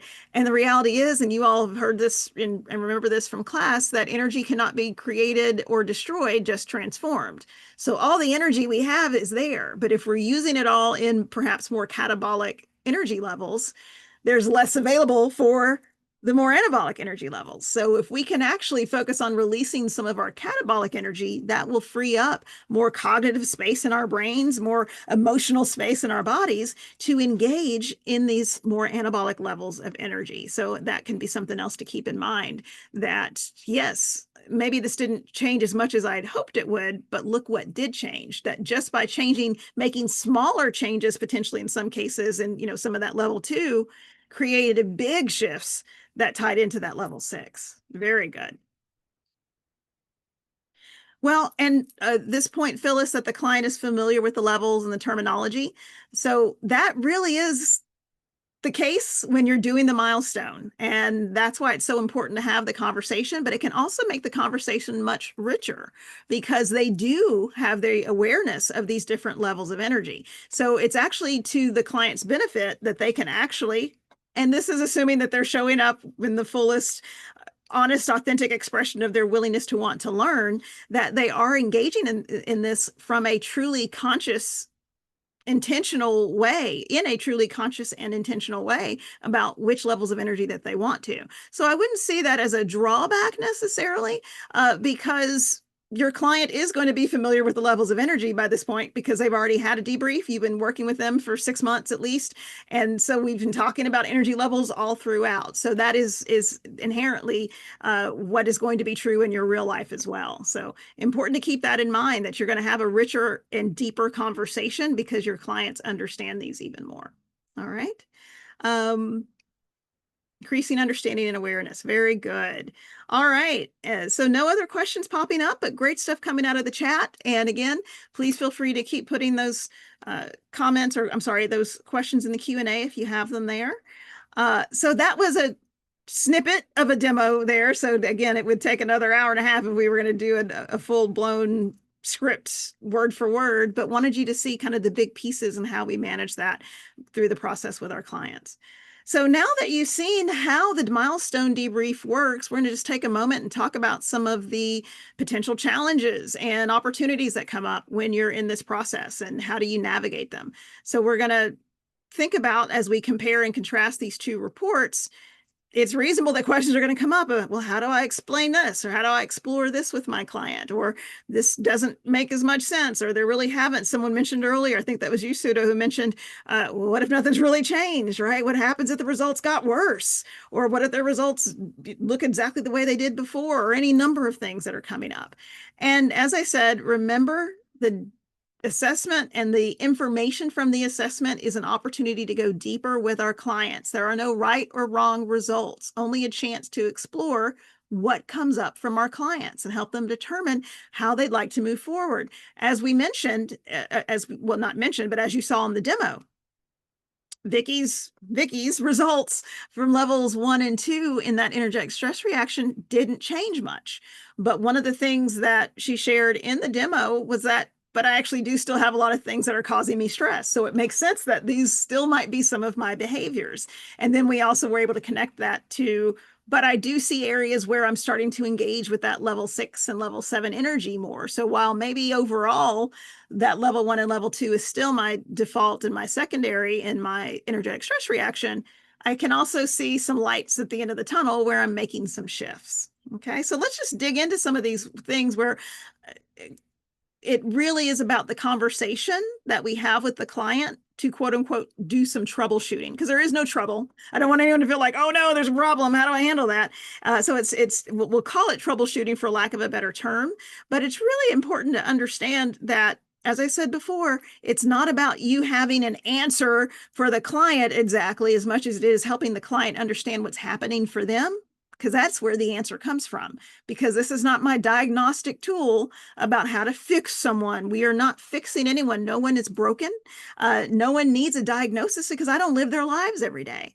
But we can troubleshoot, so to speak, by having conversations, expanding conversations for those areas that maybe don't have a very sort of explicitly in your face clear meaning as to, well, this went up and this went down and that makes sense, right? So let's talk about quote unquote troubleshooting. Just checking to see here. Okay, very good. Sorry, just that Q&A was still popping up. All right, so let's look through some potential scenarios and dig into some of what might feel like a sticky situation at first, but let's just brainstorm how we're going to address them if they come up.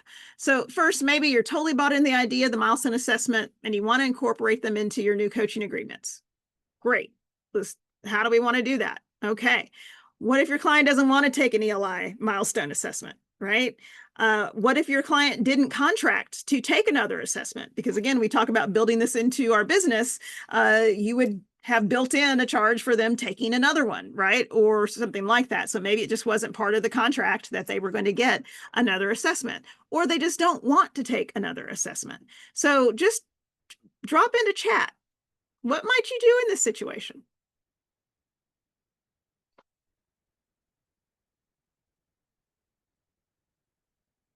What's something you would do if your client doesn't want to, or your contract didn't call for that?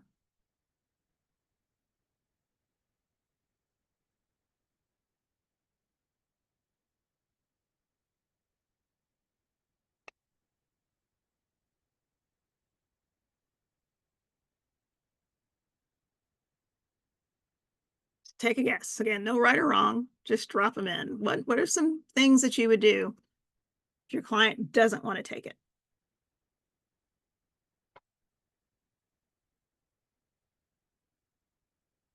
Still have a conversation on where your client thinks their energy is. Exploring why, Janet and Beth, really good job. You can still have the conversation about what their energy, how they feel their energy is evolving, right? It doesn't, just because I don't have the data in front of me, the assessment results in front of me, doesn't mean we still can't have the conversation. Because to the earlier comment about, well, now your client understands this language. Yeah, now your client understands this language, so you can have a deeper conversation even if they haven't taken the assessment. Explore what is the resistance to taking it again, right? Very good, Janet, as well.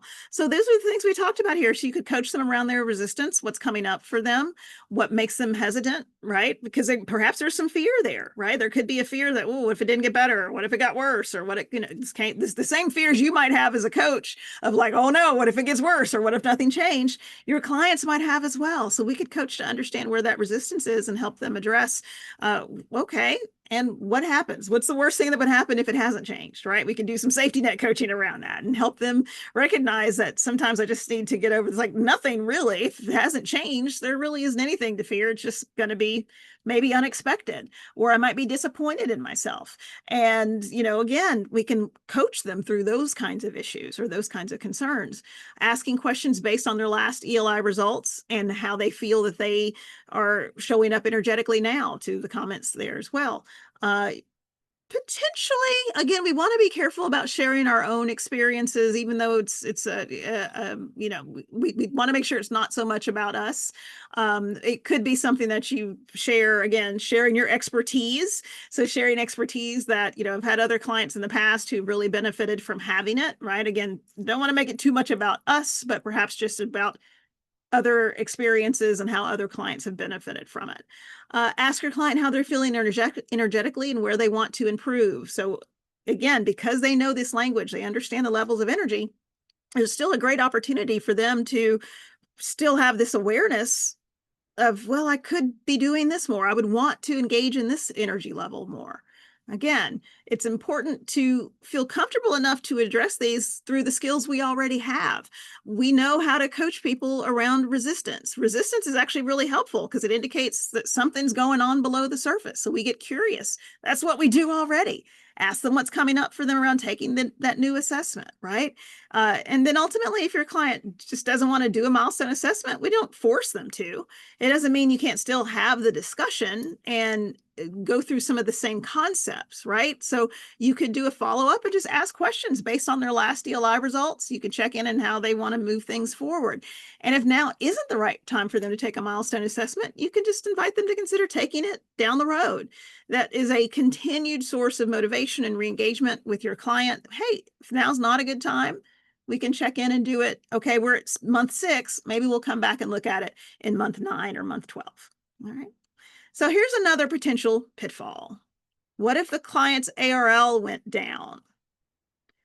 What are your thoughts around that? How would you address it? What if when you're working with your client, their ARL went down? The horror. It could happen. It does happen. What? Well, let me ask this first. What might cause that to occur?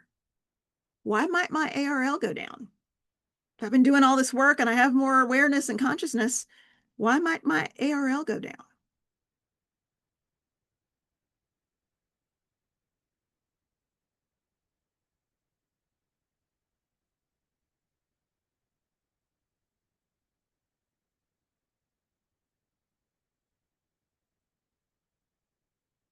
Let's take a guess.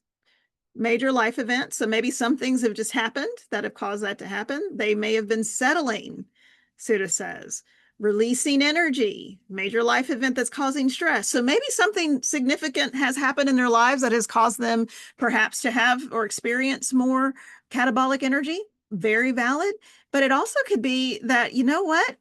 I've been engaging in a lot of level 3 energy and I was allowing things to happen that I was not okay with. So I actually have chosen to engage more level 2 energy because they're recognizing it isn't good for me to settle. I am choosing to speak up for myself more, even if it is through that conflict energy. I'm consciously choosing that. That's allowing me to show up in a way that I feel is more appropriate for where I choose to be now. But that also might mean that my ARL has gone down. Or maybe I've just recognized where I actually was angry and I wasn't as clear and as aware of some of my more catabolic energy, some of my level 1 energy, some of my level 2 energy. So again, really good answers here, recognizing that you're settling, releasing energy, having major life events. I could choose to engage in lower levels of energy if I feel that is what I want to experience. So keep in mind, it is normal. Whoops, I hit the wrong button there. It is normal for ARLs to go down and energy levels to ebb and flow, right? Several of you mentioned major life transitions that are going to impact your client.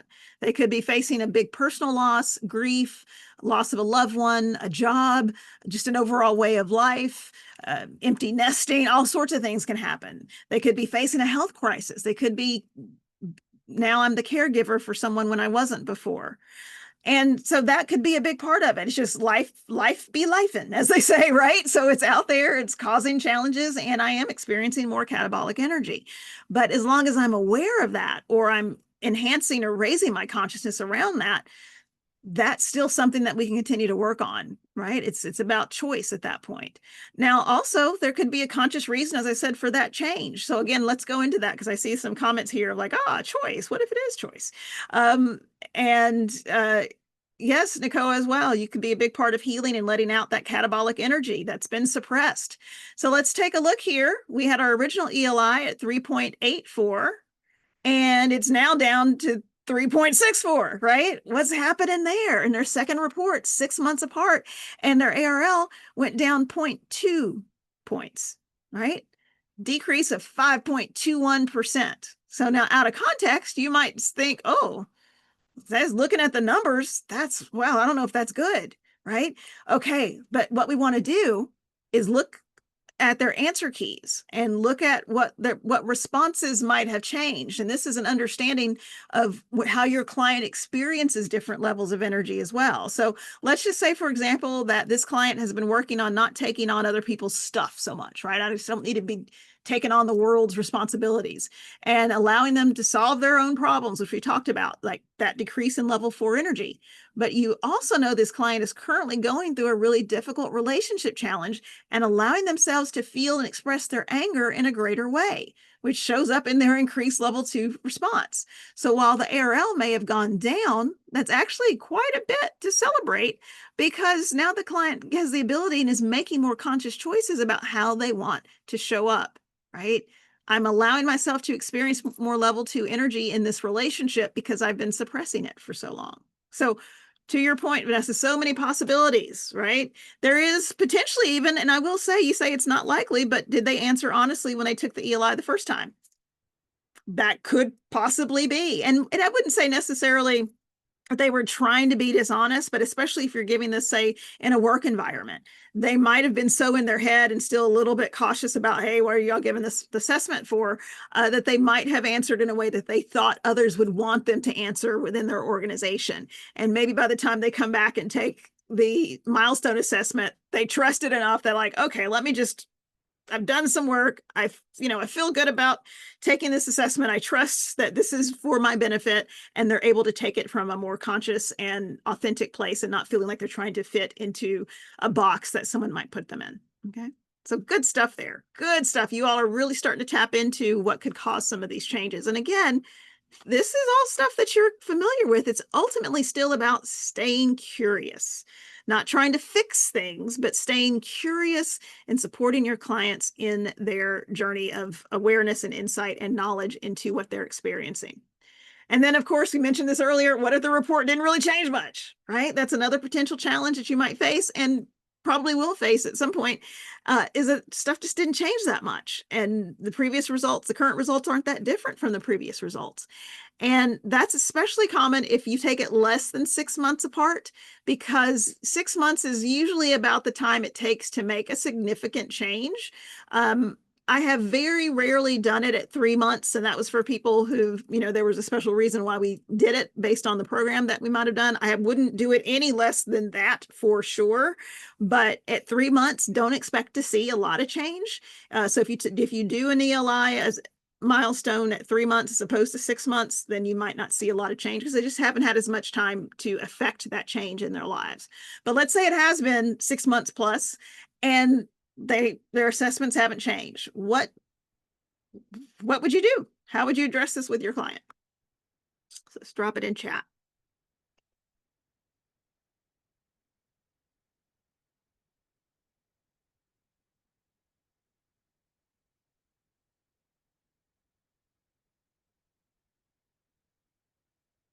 Any thoughts? Let's just drop them in chat. How might you address this with your clients?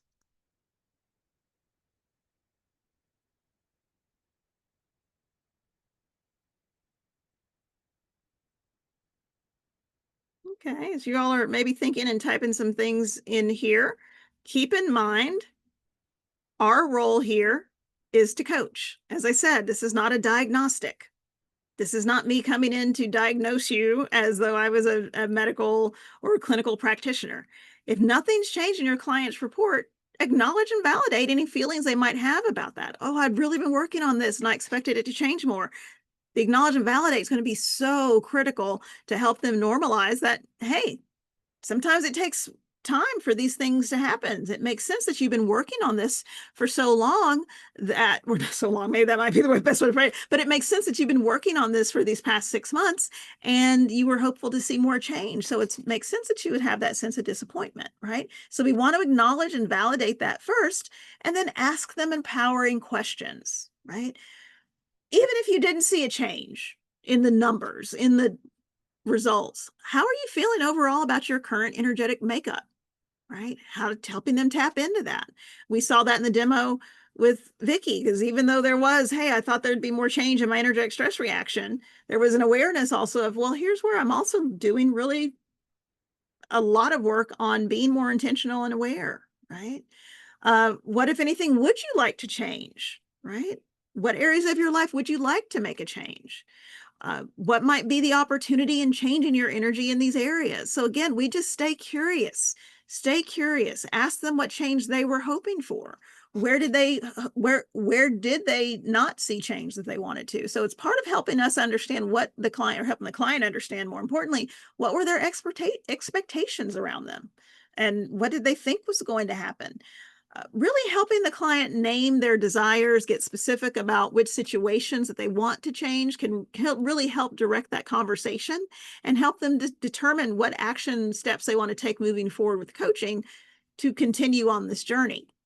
And again, to be aware that we reinforce for our clients always that you are exactly where you're meant to be. And, be cautious about putting pressure on ourselves that we are meant to be anywhere else than we are right now. Okay. Very good.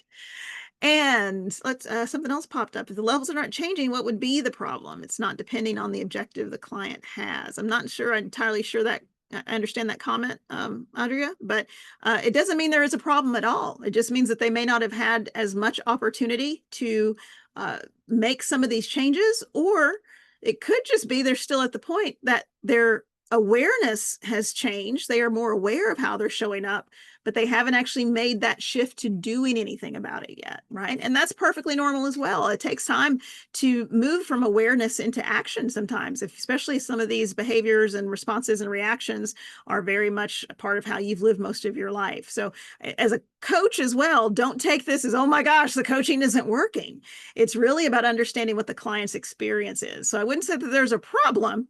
It's just understanding what it means and being curious with the client around what it means that it hasn't changed. What were they expecting to see change in? Where do they want to see change in going forward? And how can we leverage the coaching to help them continue to move in that direction? Okay, very good.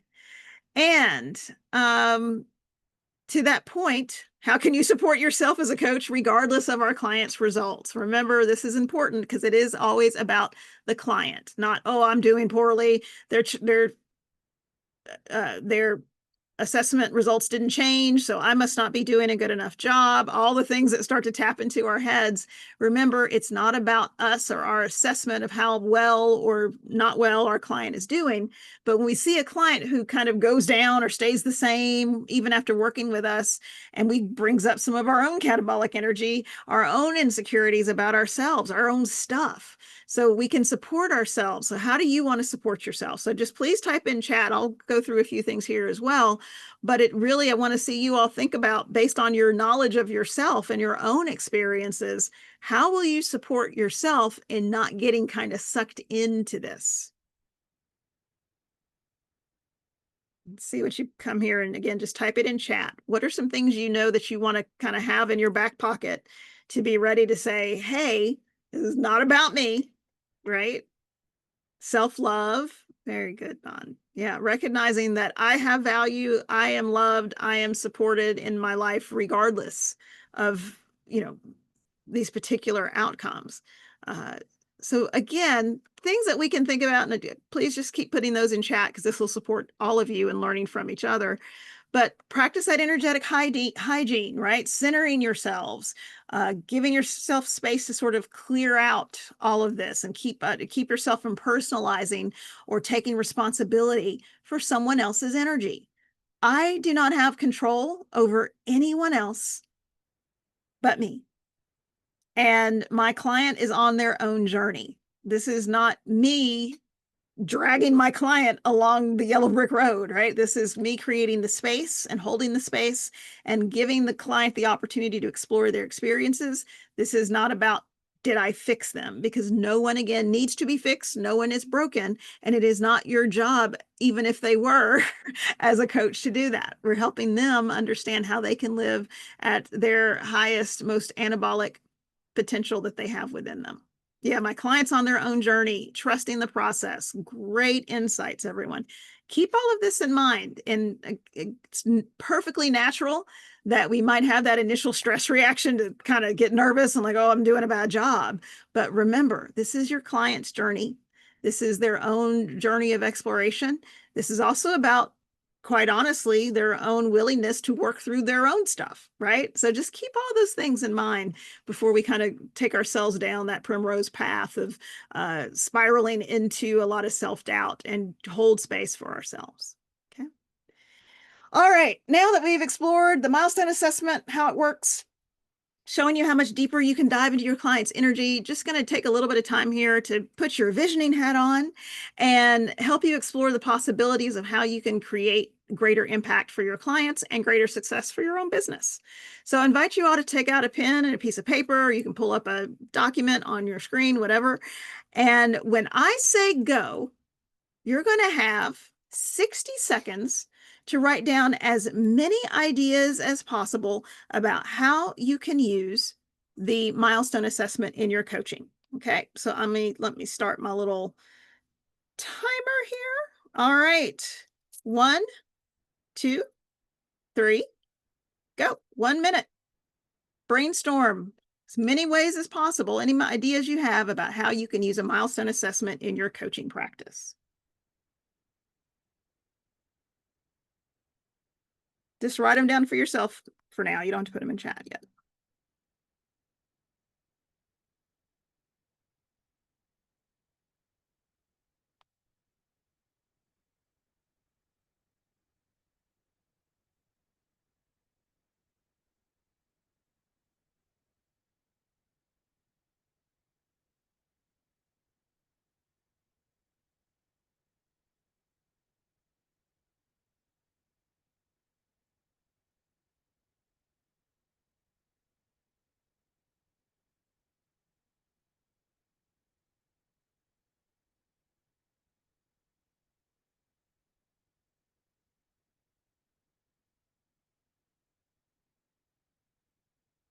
All right, time is up. Time's up. Okay, so now I'd love for you all to start typing in chat. What are some of the possibilities you've come up with in your brainstorming process? How do you think you might use the milestone assessment in your coaching practice? So let's hear some ideas in the chat. Let's hear some ideas in the chat.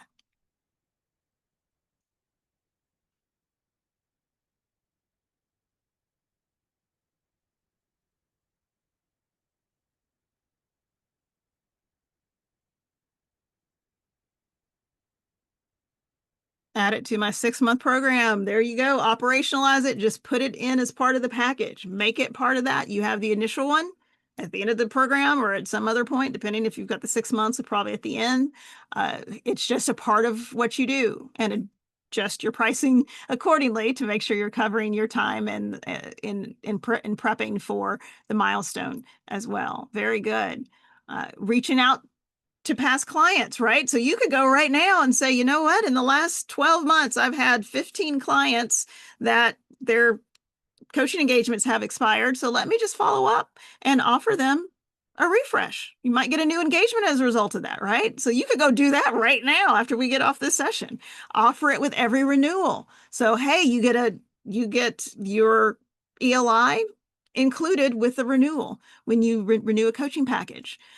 Re-engage coaching clients, make it a Christmas gift, pricing accordingly, right? And there might be choices again, and we talked about that in module 3, that you might choose to let this be a loss leader, right? It's like, hey, you're a previous client, as a holiday gift for you, here is a free ELI assessment, right? And if you re-engage, you might get some special deal on the coaching program that they purchase, but leverage that as sort of that loss leader where you might give up that cost of the actual assessment if it leads you into getting an actual contract signed for a coaching engagement. Creating self-awareness as they begin their coaching journey to help them identify what they want to work on. Very good. Really good ideas. Awesome. And again, keep putting them in the chat here as you're thinking about it, but offer milestones to a previous prospect who did not become a client, right? So they took it, they didn't have coaching, love this, right? So they didn't go through coaching. We can check in, right? Maybe you'd have them pay this time. Very good, Vanessa. Maybe have them pay for the second one if you all would figure that out from a business perspective. But for someone who took the ELI that maybe you did as one of those loss leaders and they didn't go through coaching, reach back out and say, hey, how would you be interested in doing another check-in and checking in on your energy, right? Or maybe you have them pay some discounted amount because they have taken it previously, whatever it may be. So you would work on how you would handle that from a financial standpoint. But I do want you to think about that because this is part of your business. This is building your business around this as well. So great ideas, everyone. I don't know about you, but I got all sorts of things cooking in my head now because this is great stuff. And I do like, again, someone who took it but didn't move forward with coaching. That might be another opportunity. They've had some 6 months or more time to see how their lives are going, and they might actually recognize, wow, maybe I do need help. Maybe I do need some support by engaging with a coach to partner with someone who can help me explore some of these because I'm still in the same place I was. So that could be a very powerful conversation. You've already talked about this a little bit, but building into coaching packages and memberships. So we've covered this, but I do want to make sure that we get into this a little bit more as well. There's a business side of this. So as we talked about, you can build a milestone assessment and debrief as part of your coaching packages. So that's just part of it from the beginning. We know it's coming. We'll do one at the beginning. We'll do one at the end. And or it could be used as a midpoint. Again, if it's a 12-month engagement, then you could do it as a midpoint and you could still do it at the end because there would be 6 months in between each one. So you might have for a 12-month engagement 3 assessments that you would do.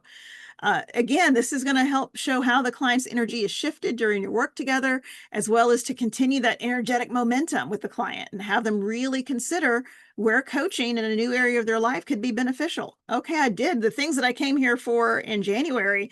That's all shifted, but now there's new opportunities for me to engage in leveraging my knowledge of energy and my additional consciousness and how I want to show up.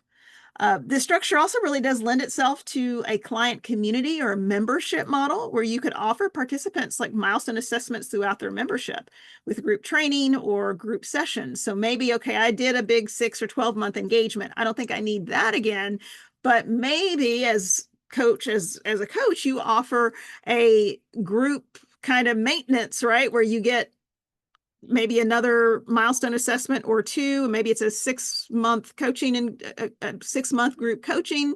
You get to a milestone at the beginning and get a milestone at the end. And then you get to have maybe 2 or 3 group coaching sessions around specific topics throughout, right? So that could be more of a membership program that you could consider as well. So lots of really important ways that we can re-engage with former clients, current clients. You can use a milestone assessment to reconnect with clients you've already worked with. And again, ones maybe that you didn't actually end up working with, but they did take the ELI. You can generate an energetic audit once a year, or twice a year, maybe even quarterly with some clients just to check in on their current goals.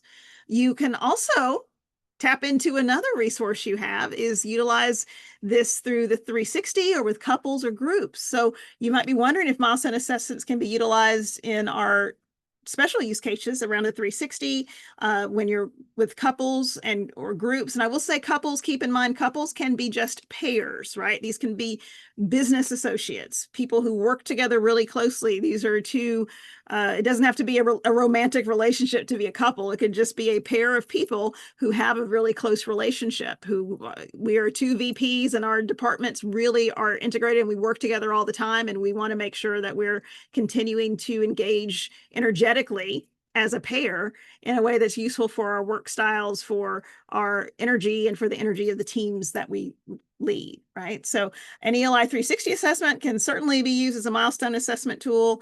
You can debrief a 360 milestone assessment, go through the milestone ELI debrief as normal, review the self and rater ratings, noting the differences between those in the current report and the previous report, and seeing just how the client's overall energy shifts have occurred, or what they've experienced between the debriefs that might contain answers. And also with the 360, because we have the raters, we can see what's changed in those rater ratings, right? To recognize how my employees might be experiencing me differently 6 months later compared to what they did when I first started coaching. So the 360 can be really powerful because it's not just the client's assessment results, but it's also the ratings on the 360 from the different groups, your boss, your boss's boss, your direct reports.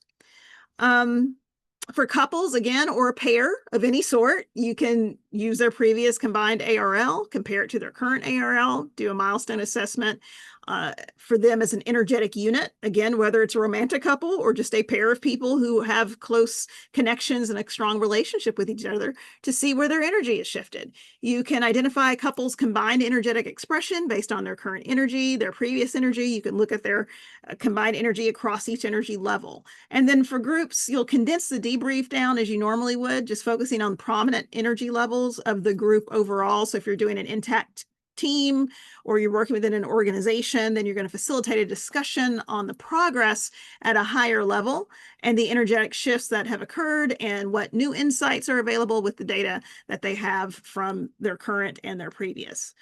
You can also use the ELI milestone assessment as a marketing tool. As I said, as a loss leader, it's a brilliant marketing tool that shows a potential client's energetic progress over the course of your coaching. So you can collect the data you have from the milestone engagements and use it to create sales conversions with other clients. So you can take the results you're getting from your current clients, obviously anonymized, and to the earlier comment, I think that was you, Suda, talking about sharing your own. What's more powerful is sharing your clients, other people you've worked with, right? Sharing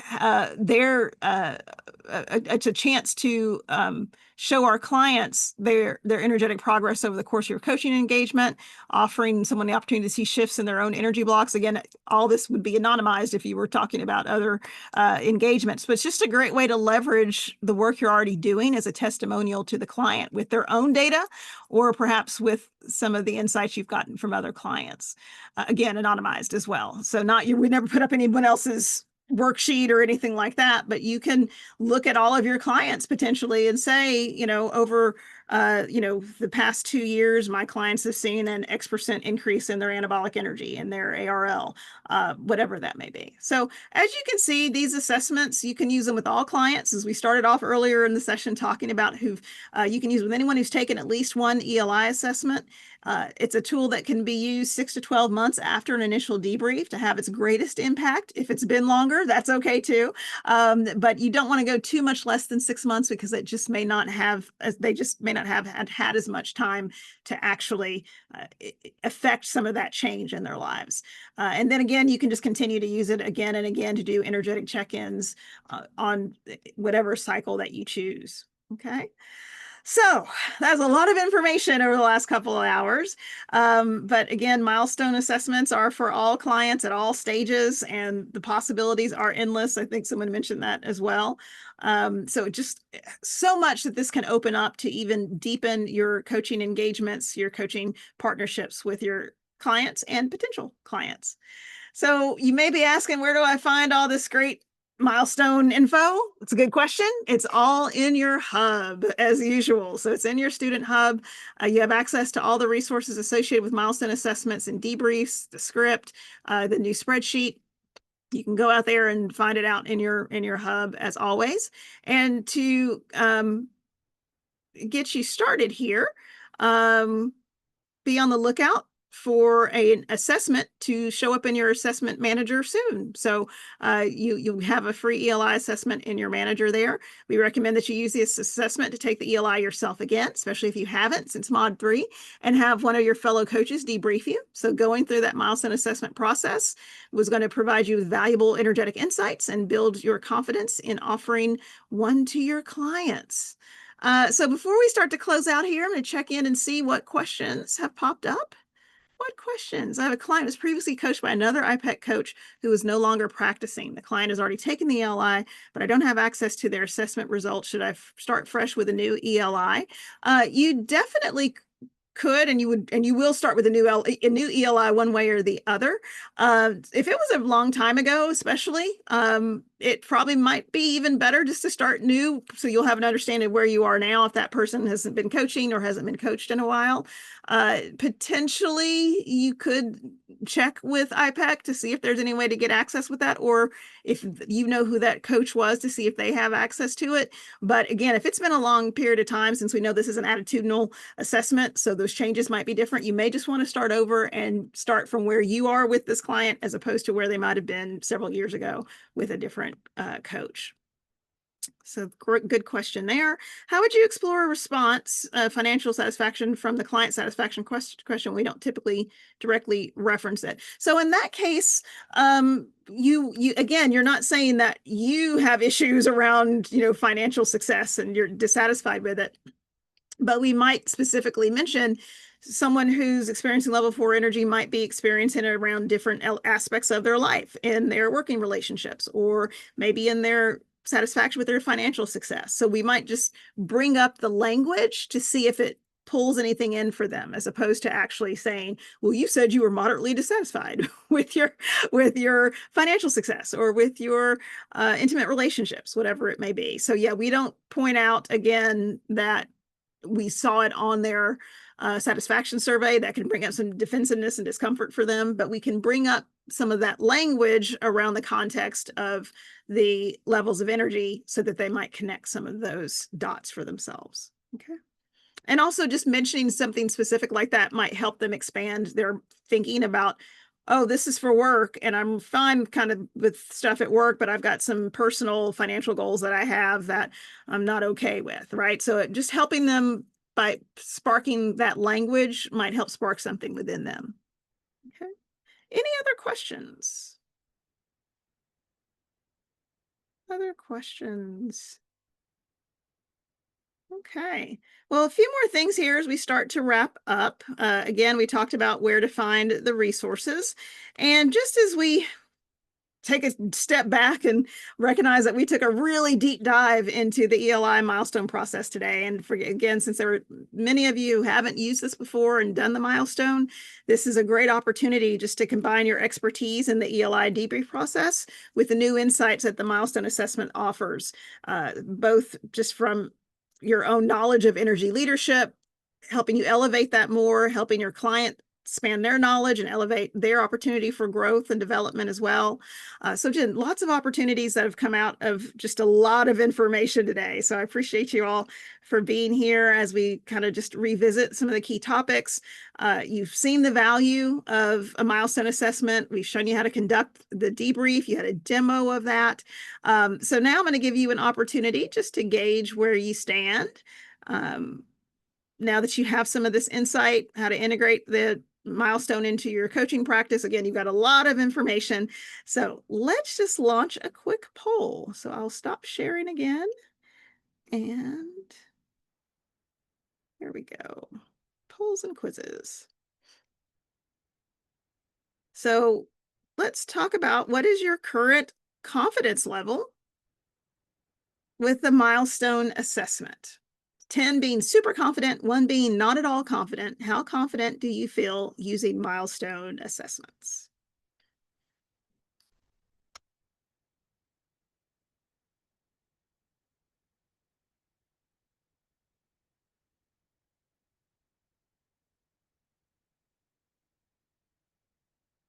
All right. Going once, last few submissions here. There we go. Going twice. There's a few of y'all still haven't participated yet. right, we're going to end the poll here.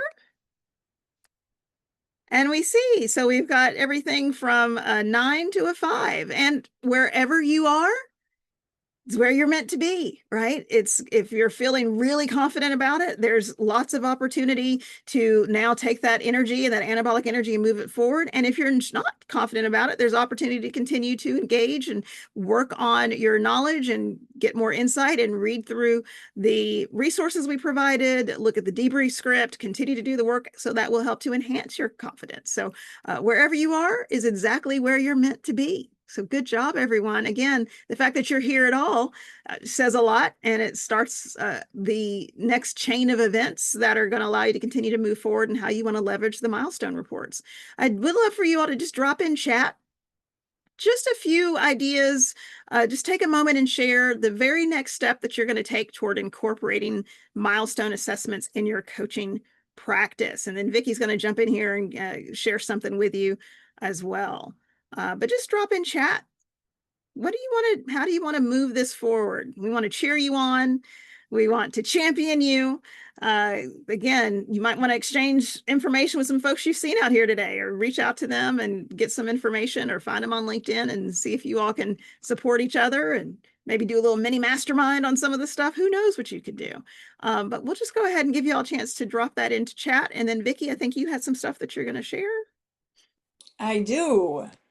So if you have been inspired by this momentum that you have entered into during this last couple of hours, there's a couple of exciting opportunities that are coming up. First, the ELI Possibilities Mastermind. In this, you're going to join a supportive cohort to explore and crowdsource new ways to grow your business using the ELI. And the other one is Mastering the ELI 360. It's a 5-session course that's designed to help you confidently deliver the ELI 360 and create meaningful shifts for your clients. You're going to have the opportunity to save 15% on both of these offerings through August 20th. The video replay is going to have all of the information on how you can do that. That's all I have today. That's a lot. There's some opportunities there as well, again, to take those next steps. And I see in the chat several folks talking about reevaluating your coaching packages, right? That can be a first step. That's the first step, is to see, how do I want to incorporate this? Because that makes it easier to show how you can add value by adding it into the package itself. Ask for one yourself. So again, take your own ELI milestone and then see how that resonates for you. And congrats. I think Beth may not still be here, but having their first ELI with a non-peer client, a great way to get back into it. So again, leverage this opportunity. And as we wrap up, I'm just going to quickly say, because it's important, because I want you all to know that we thank you all for being here. Thank you for taking the time to join us and exploring all these possibilities, learning how to leverage the milestone assessments, taking something that you are already very familiar with the ELIs, and learning how to up your game around that. The assessment, it's a unique and powerful tool that you have proprietary access to. So we can just continue to use this as core energy coaches to help us shift the consciousness of the world. I hope the time that we spent together gave you some insight and some inspiration that you can now include in your coaching practice. So with that, happy to answer any questions, but other than that, you are free to go. Thank you all so much for your engagement.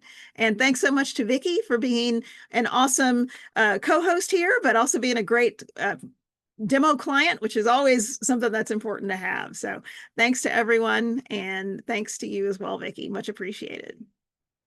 Thank you. Nice. All right, everybody, keep the fun going. Keep the fun going. Thank you all for being here. Happy to answer any questions if you have them, but if not, enjoy the rest of your day.